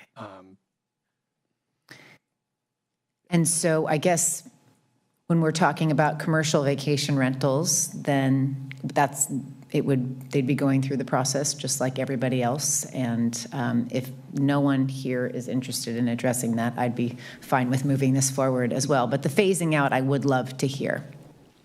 Yeah, and through the chair, the phasing out requirements are currently 6 months. Staff wanted to ensure that there was a significant amount of time available to provide educational opportunities to the currently operating vacation rental operators, as well as ensuring that staff had significant ability to actually make sure the implementation procedures were fully correct. But staff does understand that because the coastal zoning ordinance would likely go into effect significantly later than the inland, that there could potentially be a dichotomy between the two. Through the chair, are you suggesting that there might be a shorter phasing out, or we would be considering a shorter phasing out for coastal once the Board of Supervisors perhaps adopts the ordinance, but we're still waiting for certification by the Coastal Commission? So through the chair, we could even potentially bring forward to the Board of Supervisors a coastal ordinance with a significantly shorter time period if that was desired. Okay, thank you. Is that a recommendation, Commissioner, that we should discuss, or? I'm open to hearing you go through the final slide that you went through. I have a feeling there are certain people who have been here for so long that there is an eagerness to move this forward to the Board of Supervisors. And so if my colleagues would like to discuss that, I would be open to discussing that. But I also recognize that there's been a significant accomplishment here today if we get to the finish line, and I recognize that. If I may, through the chair, just the other thing that I would put out there, it doesn't mean that all operations are going to wait for 6 months to come in, and it doesn't prohibit us from enforcing cases that are, public health, life safety during that interim. It just gives a reasonable amount of time for staff to absorb the influx and really do the proper level of education for individuals and then being prepared when that 6 month mark comes to shift gears and step up on those who have not come in the door. Through the chair, I do have a question then. For the coastal zone, when is that 6 months? When does it start? When does it end? Because we're potentially years out. When it's certified, once we have a certified and adopted ordinance. From the Coastal Commission. I can add that procedurally, the way staff is going to proceed is bring a motion of intent to the Board of Supervisors, which they'll adopt. It'll go to the Coastal Commission for certification, and then it'll come back to the board for adoption of the ordinance. And we're doing that in case the Coastal Commission has changes. Because if the board adopts and then the Coastal Commission certifies and there's changes at the Coastal Commission level, we'd have to go back. Right. I guess I would look for comments from my colleagues if you have any regarding what this means in places like the Big Sur Coast. I would like to respond to that, of course. Being down there is, we can't even get enforcement on health, safety, and obvious violations of public gatherings, all that stuff. If we can I mean, obviously, we have to take the time we have to take in order to make something work properly. And I think that's what staff has proposed, and I understand the legal limitations. And I'm exceedingly frustrated by the fact that we don't even look at opportunities to address the actual issues, which involve basically invading other people's privacy by having large gatherings that are not permitted, by basically bringing large numbers of people into residential neighborhoods by whatever means, including helicopters that happen to appeal to somebody, and taking those homes, throwing out the resident caretaker and renting them out for vast sums. And I think if you've looked at the amounts of money that are changing hands, it's mind-boggling. I would like staff to ask the supervisors to advise us to use all available means to try to reduce the impact of this use that we are clearly saying needs to be limited and regulated on the community during the time those limits and regulations are coming forward. Because right now, we are perpetuating a crisis and waving our hands and saying we can't do anything until we're done. And I don't think that's true. I think we have tools at our disposal to address some of these issues if we would take some initiative and proactively use those tools to try to bring a community back to a residential character, to try to protect the housing, the very limited housing that we have. And again, this all goes back to housing. Thank goodness we've had the opportunity to address that earlier in different hearings. But you know, darn it, we've just had no recourse for so long that people's frustrations are boiling over into neighborhood situations that are not only unpleasant, but I think significantly dangerous, particularly in the back areas. So we gotta look at some interim measure for restoring order in places that currently are not experiencing order. And whatever that is, I'd like some creativity and initiative and energy around it. This is what's happening now is just flat out not okay. And saying we're going to wait for another year while we go through the process before we can even start regularizing it is also not okay. Because in my own particular case, I know of 4 new, what would be called commercial vacation rentals if this ordinance were to pass, that have gone into operation within the last 2 months. In my immediate vicinity. 4, you know, and Big Sur only has maybe 900 houses, you know, all told. And you've seen the concentrations that are there. And it's true of Carmel Highlands as well. It's just that this is an ongoing, growing, burgeoning problem that's happening in this crack. And we darn well need relief. We need relief of some sort right now while we're going forward, because whatever it is we have now, that is not appropriate residential use of residential property. And there's got to be a way to maintain that under the zoning codes that we have now. I don't know what they are, but I really, really encourage the Board of Supervisors to spend some energy about that, and would appreciate it if, as this goes forward in the discussion of the phase-in process, that we talk about the need and danger that exists currently if we don't do something while we're going through this careful, thought-out coastal process. I'm sorry, I'm ranting, but it's become unbelievable. I mean, people coming in and out, putting on raves in some house that was a house where people lived and now is some kind of party zone run by people from Las Vegas, you know? That's not fair to my community. Commissioner Monsalve. Thank you. Through the chair, I just have a few comments. Mr. Price, thank you for this presentation. It was so helpful, so informative, so much easier to understand than day one. So my comments are very clear as well.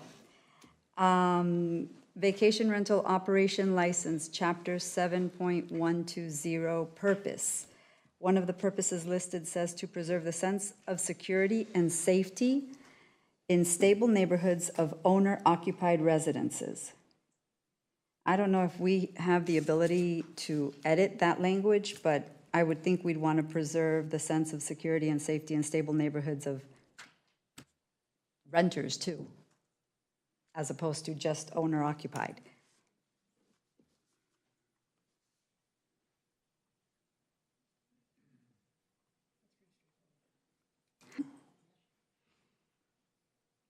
Is there any objection to that suggestion on the panel? I see no objection. I think you can call that consensus as well. Would you mind if we just review the language? Staff has a. I think I've got it. It's just within the purpose section of our ordinances to include renters, not just owner occupied. We were actually going to recommend just stopping with the word neighborhoods instead of adding to it to simplify. So it would read, preserve and enhance the Thank you. Preserve the sense of security in safety in stable neighborhoods or stable residential neighborhoods. Thank you. And then just further on in 7.120.020 in definitions, it talks about advertised rental rate. And I bring it up because that advertised rental rate will vary throughout the year, high season and low season. And it defines it there, but then later it talks about it being required for the license application and to be posted in the unit. And I feel like they would need to, I don't know how we would track that if that rate's going to change throughout the year.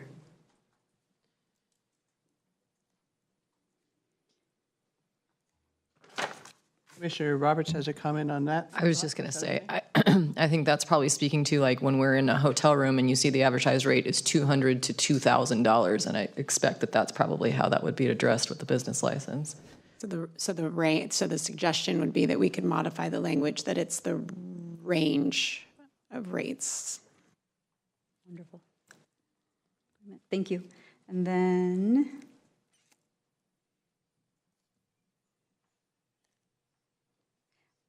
one of the requirements also includes license plates. But if someone's flying in and renting a car, you don't really know that license plate in advance in order to provide it on your rental contract. So for a operator to require it in the contract seems like it would be a difficult task.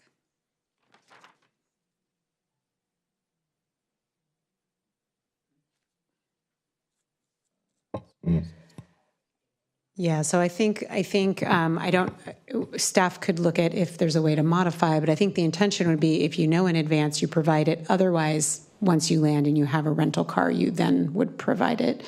The intent is so that there's the ability, as we have neighbors that are saying there's lots of cars, people are here overnight that are not belonging. So it was intended to try to add another enforcement. It's for the record. It's for records that should they be needed, it could be part of the case. So we could look at, it's up to the commission. We could look at eliminating that, or we could look at being clear in the rental contract, or as soon as. Number of cars coming in.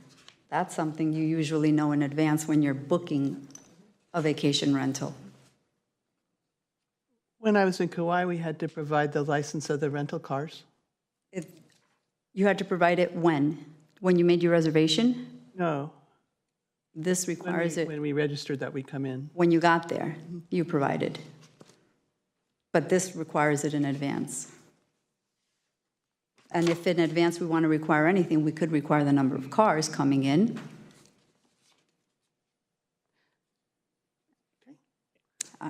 Whatever. Any objection I don't know to if that? the commission agrees.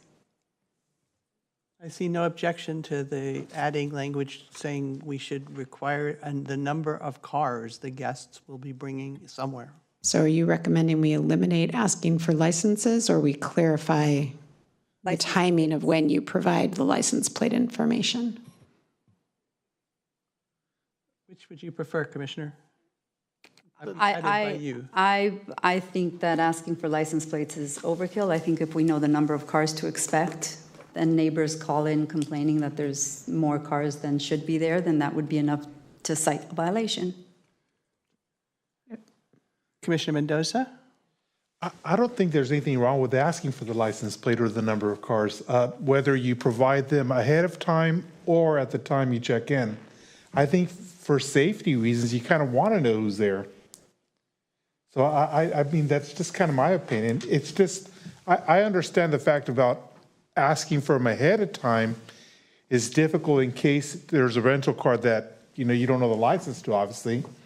But when you show up, you provide that information. It's just like going to a hotel where you check in, you give them your license to your vehicle that is going to be parked there overnight. I mean, it's no big deal. I don't think it's a big deal. Just ahead of time, I do understand. That's complicated. It's part of the licensing requirement for Right, but the I'm saying applicant. you can ask for either ahead of time or at the time of check-in or whatever, you provide it. I think it's a great idea. Commissioner Gomez? I just wanted to concur with Commissioner Mendoza in the sense that it also helps with enforcement to really determine whether or not people that are creating the problem are people that are staying there and register there. To be clear, my issue isn't with the operator asking for the information. My issue is with making it a condition for the license. Gotcha. So how about if we would just leave it out of the licensing process? And through the chair, if I may, just to clarify, the section that staff is looking at, which is section M, that does not have to be provided at the beginning. It's just the operator has to maintain that information and give it to the county if the county requests that information. So the operator has to maintain precise records and documentation of the vacation rental operation, and at a minimum should make the record of the following information available. Okay. Is that okay? That's fine if that's how they have it, but in the documentation, I had seen it as part of a license requirement. Last 2 points real quick. The vacation rental must provide parking for overnight guests, but during the day, it can have more guests than are spending the night, and we don't accommodate in any way the neighbors not having cars parked up and down the street. I don't know if the commission would agree making parking for all day and overnight guests required on the property if they're going to have daytime events. And then my last one was... Let's just deal with that one so Okay. we know if we have a consensus. I myself don't feel that's a significant issue and would not want to make changes to the draft, even though I understand the point. What do other people think? Commissioner, would you be persuaded by that? I don't see a lot of support. That's fine, thank you. Okay, and your last? My last one is that the property manager for properties or vacation rentals that don't have someone on site, the person has to be able to respond to issues within 30 minutes. But it wasn't clear if a phone call back to somebody within 30 minutes or actually be on site within 30 minutes.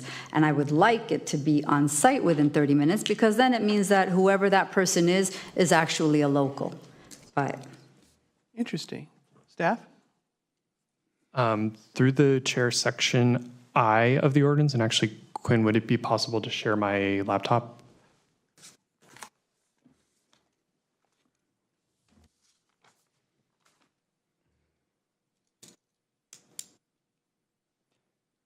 So section I requires that the property manager must be able to respond to complaints and arrive at the site within 30 minutes. Does that address your concern, yes, Commissioner? thank you. Will that be uniform throughout then? Because there was an area that I highlighted where it said respond within 30 minutes. Yeah, through the chair, staff can go through and make sure that's consistent throughout. Wonderful, thank you. Great, thank you, Commissioner. So I'm going to ask council, we have some people who have their hands up even though public comment has been closed. I'm going to ask council to speak to that right now. Yeah, I spoke to this when we first opened this item today. Notice public hearing took place on May 29th.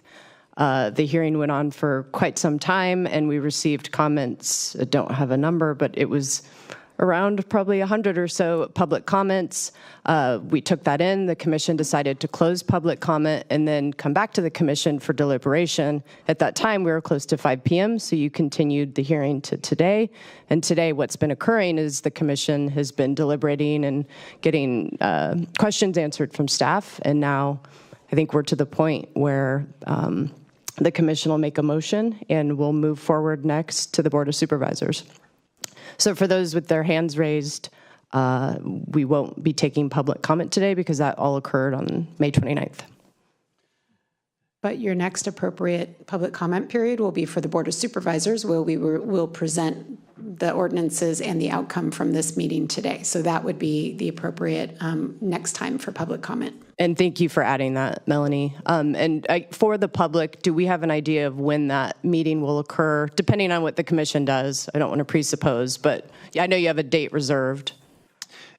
Through the chair, the current date is tentatively August 29th. Okay.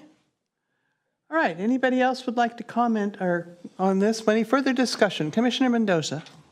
Yes, I would actually like to piggyback off Commissioner Daniels' comment in reference to how many commercial rentals one operator could have.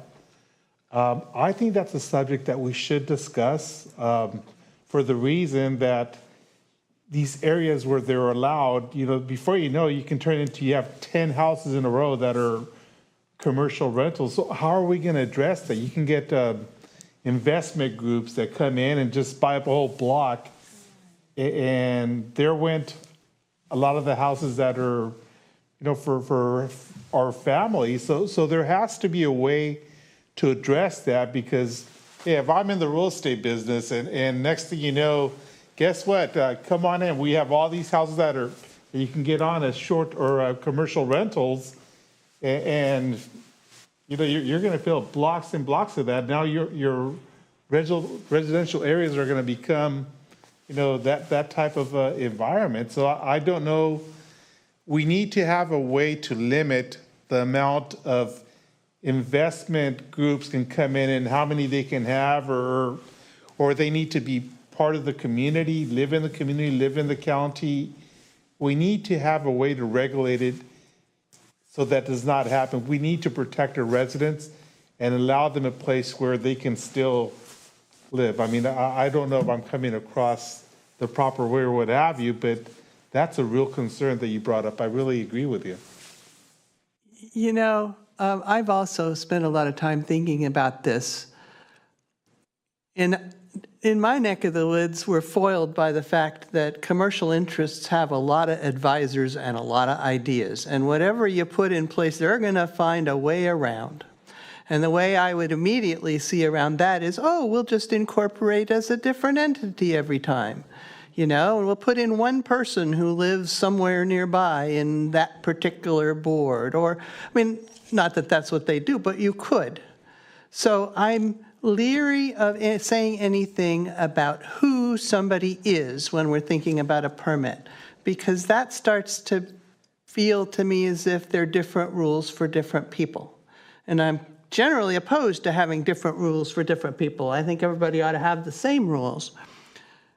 I'm going back to what I said before, which is there are some protections in here for concentrations based on the percentages, based on the process that is a discretionary process for commercial rentals, where I think we ask that they consider concentration.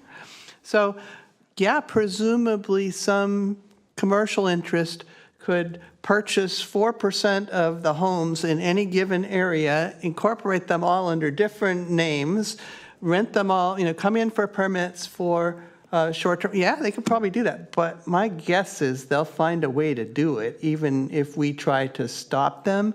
And that if we say, anything we say about whether you have to be a resident or anything like that is just going to be another hurdle that we aren't going to be blessed to be able to enforce. And I'm kind of thinking we got to see how this overall package with its existing protections of discretionary permits for the commercial rentals, which are the ones that we're really concerned about, at least I'm really concerned about, And the concentration limit of 4%, which we brought down to help deal with that concern, could deal with this issue. I'm so sympathetic, and I'm so tired of all people from out of town coming in and doing stuff. And I just don't see that anything we here could think of, and even given our ACE staff, is going to measure up to the international business world's idea of how to get around it. Somebody had their hand up down here. Was it Commissioner Daniels? I wonder if there's a middle ground, because we do have individuals who have many. And I wonder if, since it's not coming back until August to the Board of Supervisors at the end of August, perhaps without making any modifications to the ordinance that we're moving forward in regards to this matter, staff at least look at some of the ways that other jurisdictions have addressed this, so at least the Board of Supervisors have some options for addressing this if they get public comment about this. Because with the limit of 4%, you know, we have heard for many, many years from various commercial operators that are living here and it's their family home and they want to keep it, and they want to use it for the family when the family's available, so they don't want to rent it out full time. You know, if there's a mechanism in place that would allow, you know, everyone to get a shot at those the 4% that will be available versus the potential for an individual entity to grab them all up, I would be interested. But I understand the issue at trying to do that today. So maybe perhaps that's just something that staff could look at other jurisdictions, see how they've addressed this, and maybe present that to the Board of Supervisors. What if we said that the first-time applicant goes to the front of the line? So we have some limits about how many they're going to be overall. So what if we said that whoever, you know, it gets by when the application is presented, but in that line, there's going to be a lot of people. And if you have had one already, maybe you don't get to go to the front of the line. I don't know. And that way that the density limits could have a chance to provide some diversity. That's just, my mind is all over the place today. Commissioner Roberts? I would argue that that's exactly, I think people would do exactly what you suggested, and they would have a different LLC show up on their behalf. And in theory, I think it would be great, but I don't know that in practice it would work. I wonder if there's something about being a real person. Are you an actual, real, physical human person? I mean, that might be something. Commissioner Shaw. I don't think I've quite formulated my thought. I was like thinking, but I mean, any smart business owner is going to incorporate their short-term rental anyways, just for safety purposes. So we're going to get a lot of singles, and even if you own multiple residences, they're all going to be their own LLC anyways. Is there maybe a way to geographically say if you're a Monterey County resident? I know that we can't get too specific. They'll, like you said, they'll find ways around it. But if we can have a way to filter out the people who are actually Monterey County residents, maybe that would be a first step. I don't know if I want to get so much of a nanny state on this, but it is. Maybe it's just making that commercial one harder, more costly to get than the other ones is the only mechanism I see to make it, to discourage that kind of behavior within the county. Yeah, I agree with the desire, and again, I'm concerned about anything, I guess it comes from being lectured about housing preferences, anything that concentrates on who somebody is rather than what they want to do. It makes me very concerned that we would invalidate a lot of our other considerations if we did something that was clearly not doable. But I would support Commissioner Daniels' suggestion that you raise the issue to the board, and during the interim, if you're able to come up with any options that others have used that seem to be working, that you might present those to the board at the time it comes forward. Would people agree with that? There seems to be consensus on that as well. So if we could add that to our report. Is that clear enough?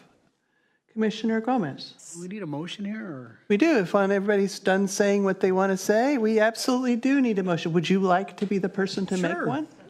I'll move I'll move staff recommendation with the changes proposed by our chair, Commissioner Monsalve, and Commissioner Daniels.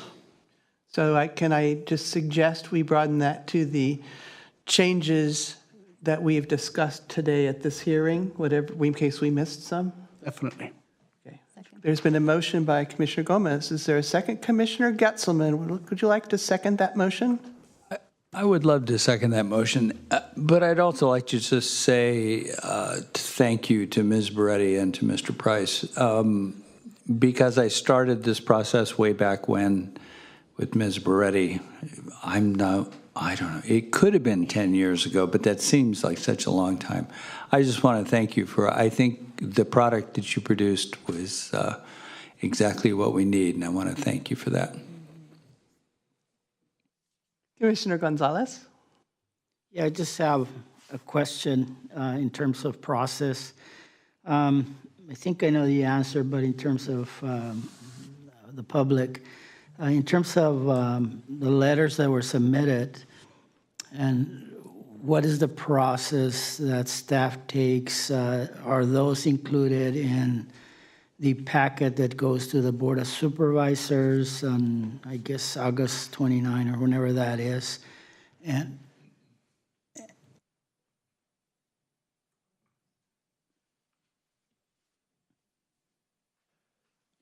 through the chair, staff could include those comments in the board packet. Staff could also post those comments online to the vacation rental ordinance's webpage as well.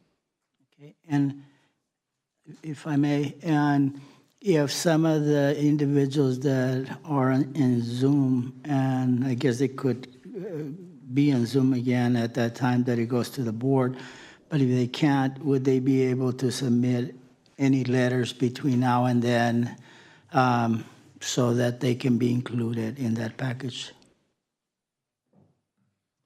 Yes, through the chair, they can submit new letters for the board presentation as well. Thank you. Thank you. And I just have to say, to echo Commissioner Getzelman's comments, and thank staff for coming through to having read in the weekly the comments about kennels. And nothing is perfect. The perfect is the enemy of the good. We've got to move forward. We've got to start somewhere. And I think we have something that is rational, understandable, and a good beginning place. May need some adjustment, but by Jove, I believe it's a thing, and we could understand it, and I think I can wholeheartedly support that, if not every provision within it. Any further discussion? I have a motion on the floor by Commissioner Gomez, seconded by Commissioner Getzelman. All those in favor, please say aye. Aye. Aye. Any opposed, no. And that motion carries. Thank you, staff. You may have to go and do it again at the board, but at least it's a different place. So it is now 12:26. We have before us one more item that we trailed, for the want of a better word, to the end of this hearing with respect to consideration of the Monterey County Planning Commission rules for operation. And I'm wondering if council would be terribly concerned if I proposed that we continue that matter to a further hearing. No, not at all. It's completely up to the commission when you want to take this item. I'm wondering if that would meet with the commission's approval. And if so, we would want to have a motion, and we would want to have probably a date, because certain would probably be better. Well, this isn't a notice public hearing, so It's just a discussion. I can work with staff and we can figure out where it makes sense to bring it on one of the next agendas as far as timing and whatnot. That would be my preference if no one has any objection. Can we go ahead and have a motion to continue that item? So moved. Commissioner Gomez moves. Commissioner Roberts seconds that we continue the item with respect to the Planning Commission rules to a subsequent hearing. Yep. All those in favor, please say aye. Aye. Any opposed, no. And that motion carries. That leaves us with, I believe, a department report. Ms. Beretti, would you, from your position there in the box, is there a report you'd like to share with the commission? Yes, two items that we wanted to flag.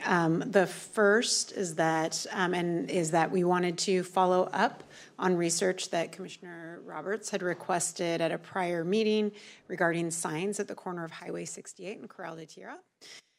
So there is no design approval on file for those signs. In addition, sign regulations per county code 21.60.140F, rotating signs, pennants, and banners are prohibited. So we did look into this.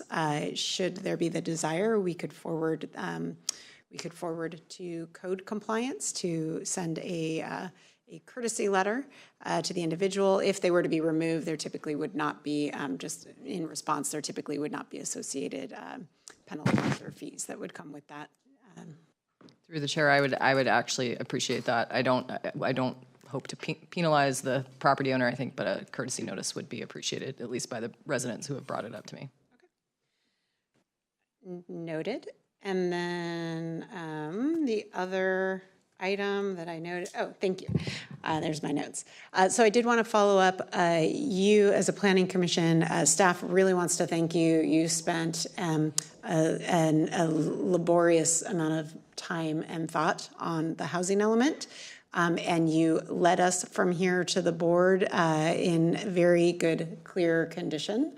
And so I did just want to follow up that just yesterday, the board had its public hearing on the draft housing element, and based on that recommendation, was able to get to a point where they made recommendation for staff to make amendments based on the input and to go ahead and submit directly to state HCD. A couple of things I wanted to note for the Planning Commission, and I can go in more detail if you wish, is the board accepted all of the removed sites that the Planning Commission recommended. The board had discussion on, and actually I'm going to pull up for reference so I get this correct. Please just give me one quick second.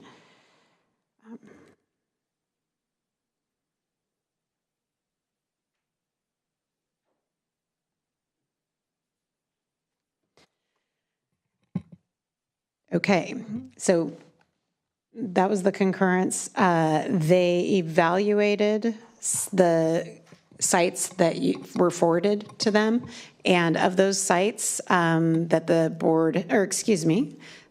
the commission had questions on, the board recommended removal of sites 48, which was the Mormon-owned property along Carmel Valley Road, across from the middle school. Sites 1, 2, 3, and 4, those were the large parcels across from the Monterey Airport.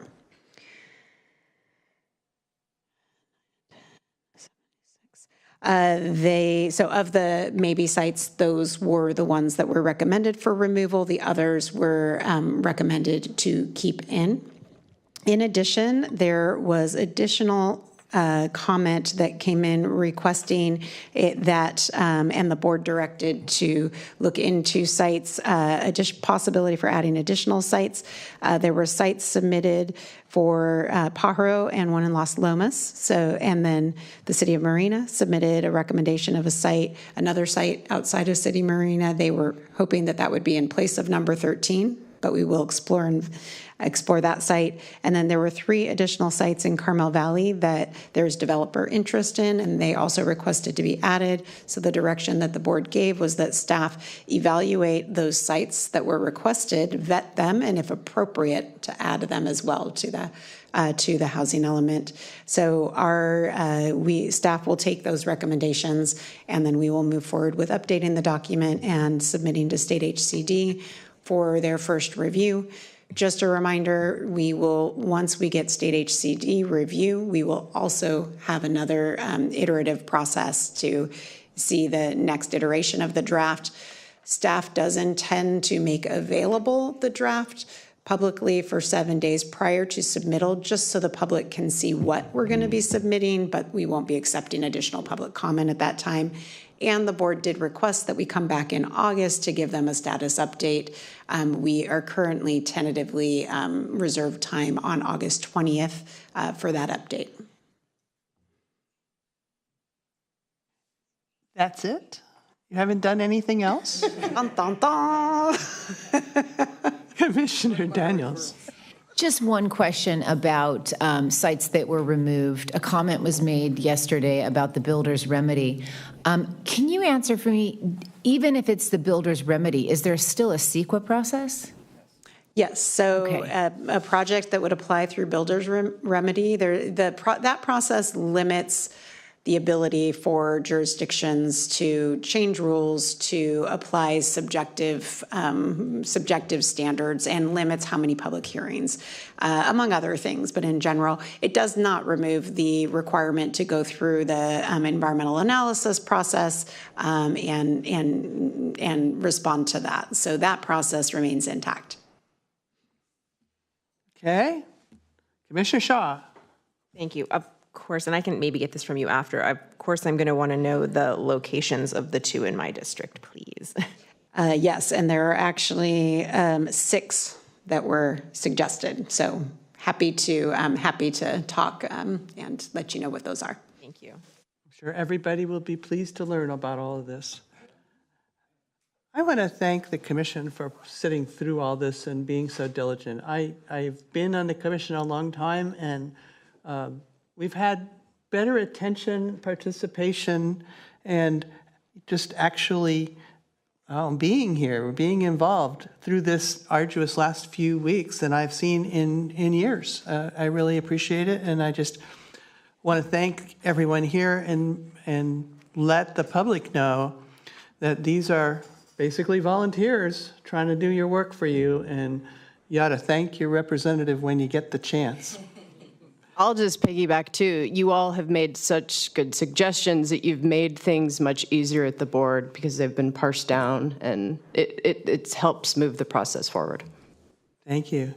That being said, seeing no objections, I'm going to adjourn this meeting at 12:38. We can all go off to the next thing. Thank you all.